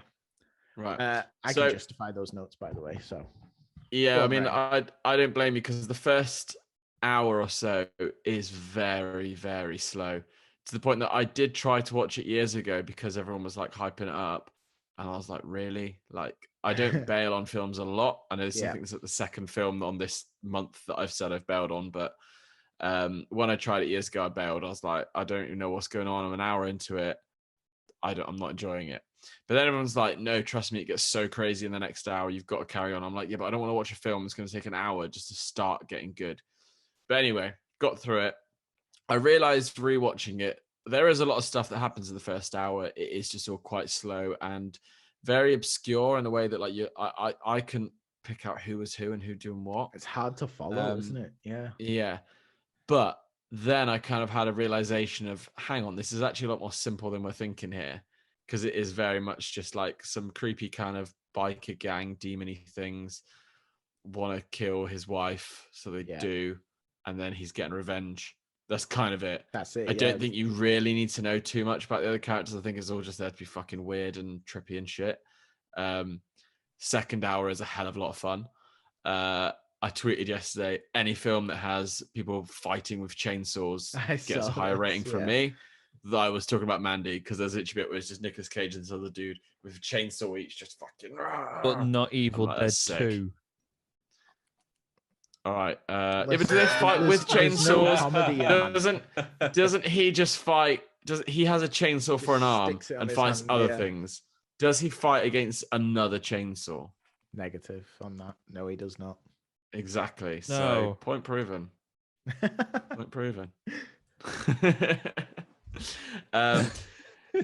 Big ballsy move that they don't reveal the title card until an hour and 15 into the film.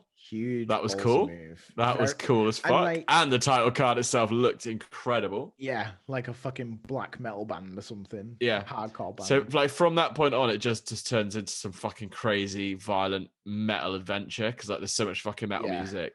But like the title cards appearing that late makes sense. It's because all this is built into, okay, here's the plot where he now needs revenge, Mandy. Yeah. So like that made sense to me and was really fun. The only thing that kept me watching for the first hour was the cinematography looking unreal. Oh, it's one of the best looking films I've ever seen. Yeah, it's stylized amazingly. And the composition, these like synthy little textures, which you immediately like a tick on my list. And then the like metal fucking guitars, solos we had as well. Unreal, amazing. That's what kept me going. It wasn't the plot, unfortunately. Yeah, it was just too slow in the first hour and a bit. Yeah. To then make it just didn't feel worth it by the end. Like it was cool as fuck the final 40 minutes or so. Yeah. But I don't get why they couldn't condense that down at the start.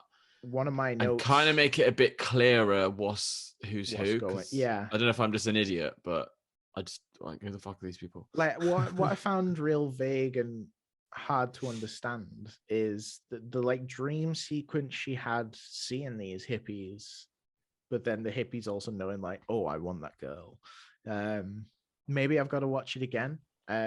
This is a 2 hour. I'll watch it again, definitely. But if this was an hour and a half, I feel like it would be up there for me. But the extra 30 minutes, I think you could have got rid of in the beginning. Yeah. Not to be rude, but I think 2 hours of film is a commitment, isn't it? And if you're starting off slow, the pacing just doesn't feel.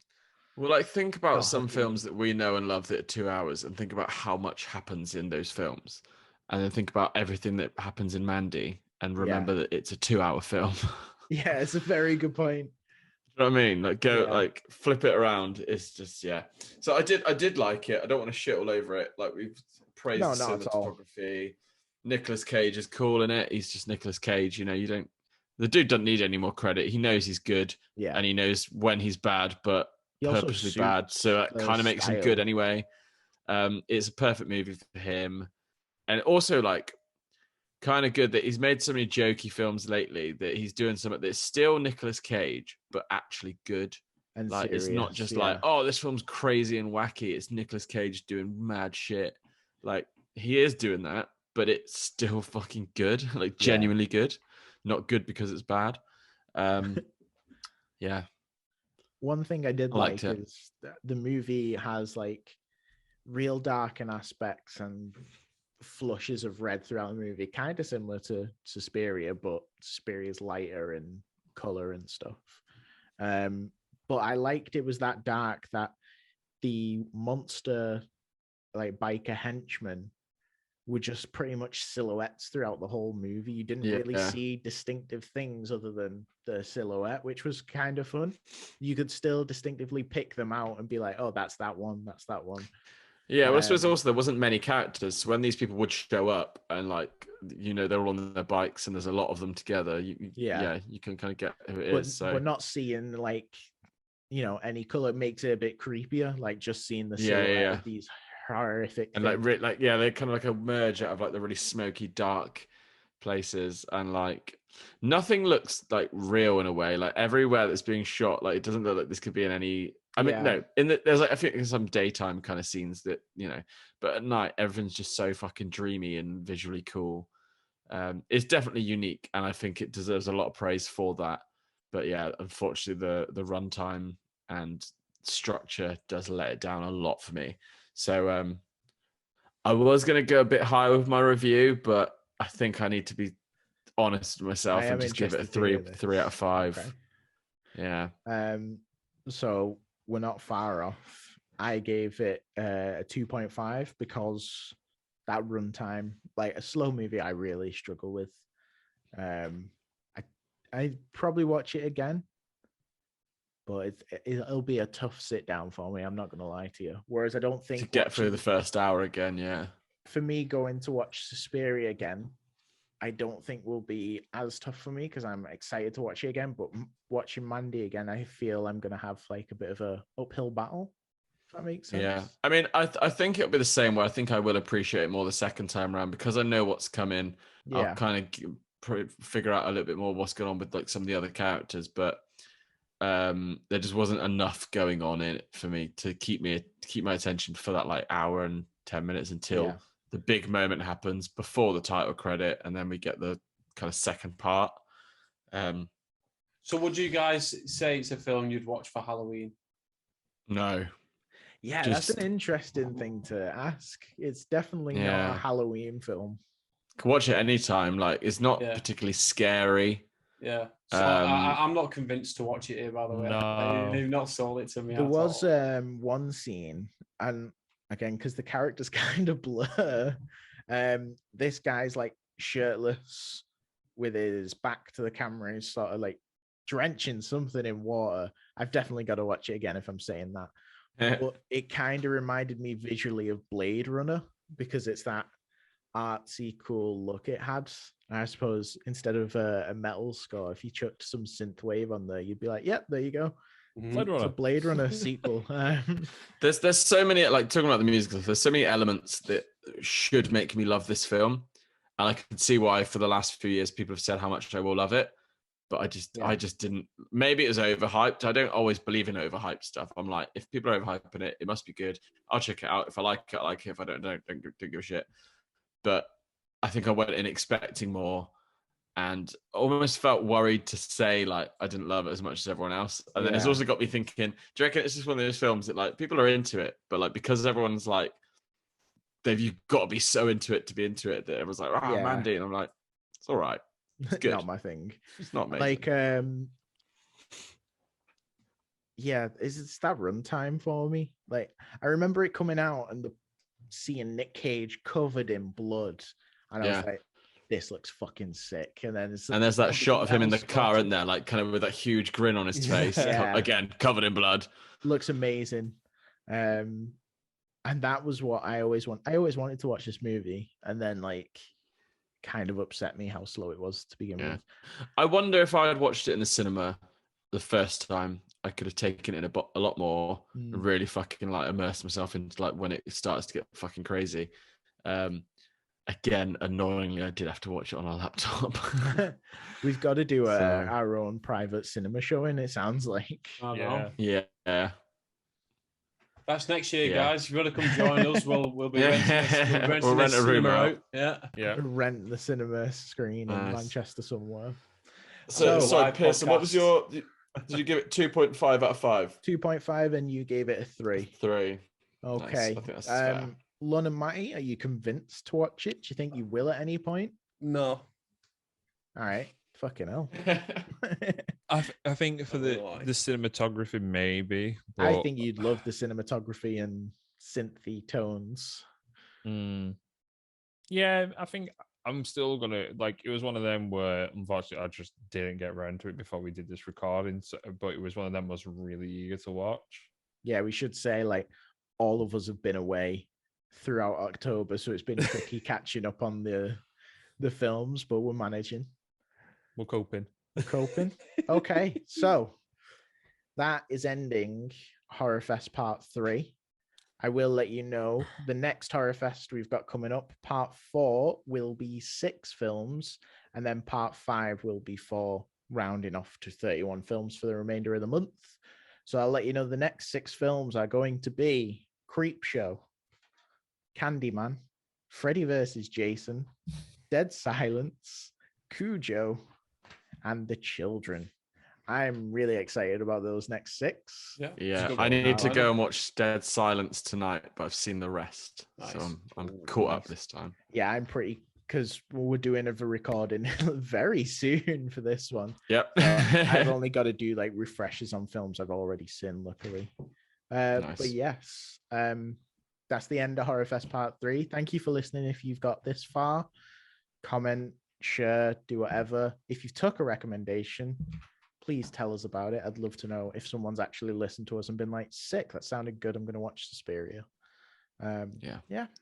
And if you want to tell us off for not liking Mandy as much as you do, 100%. maybe think to yourself, do you really like it as much as you're convincing yourself you do? It's not a bad film, but come on. I'll argue with someone in the YouTube comments. I'll happily Yeah. do that, you know?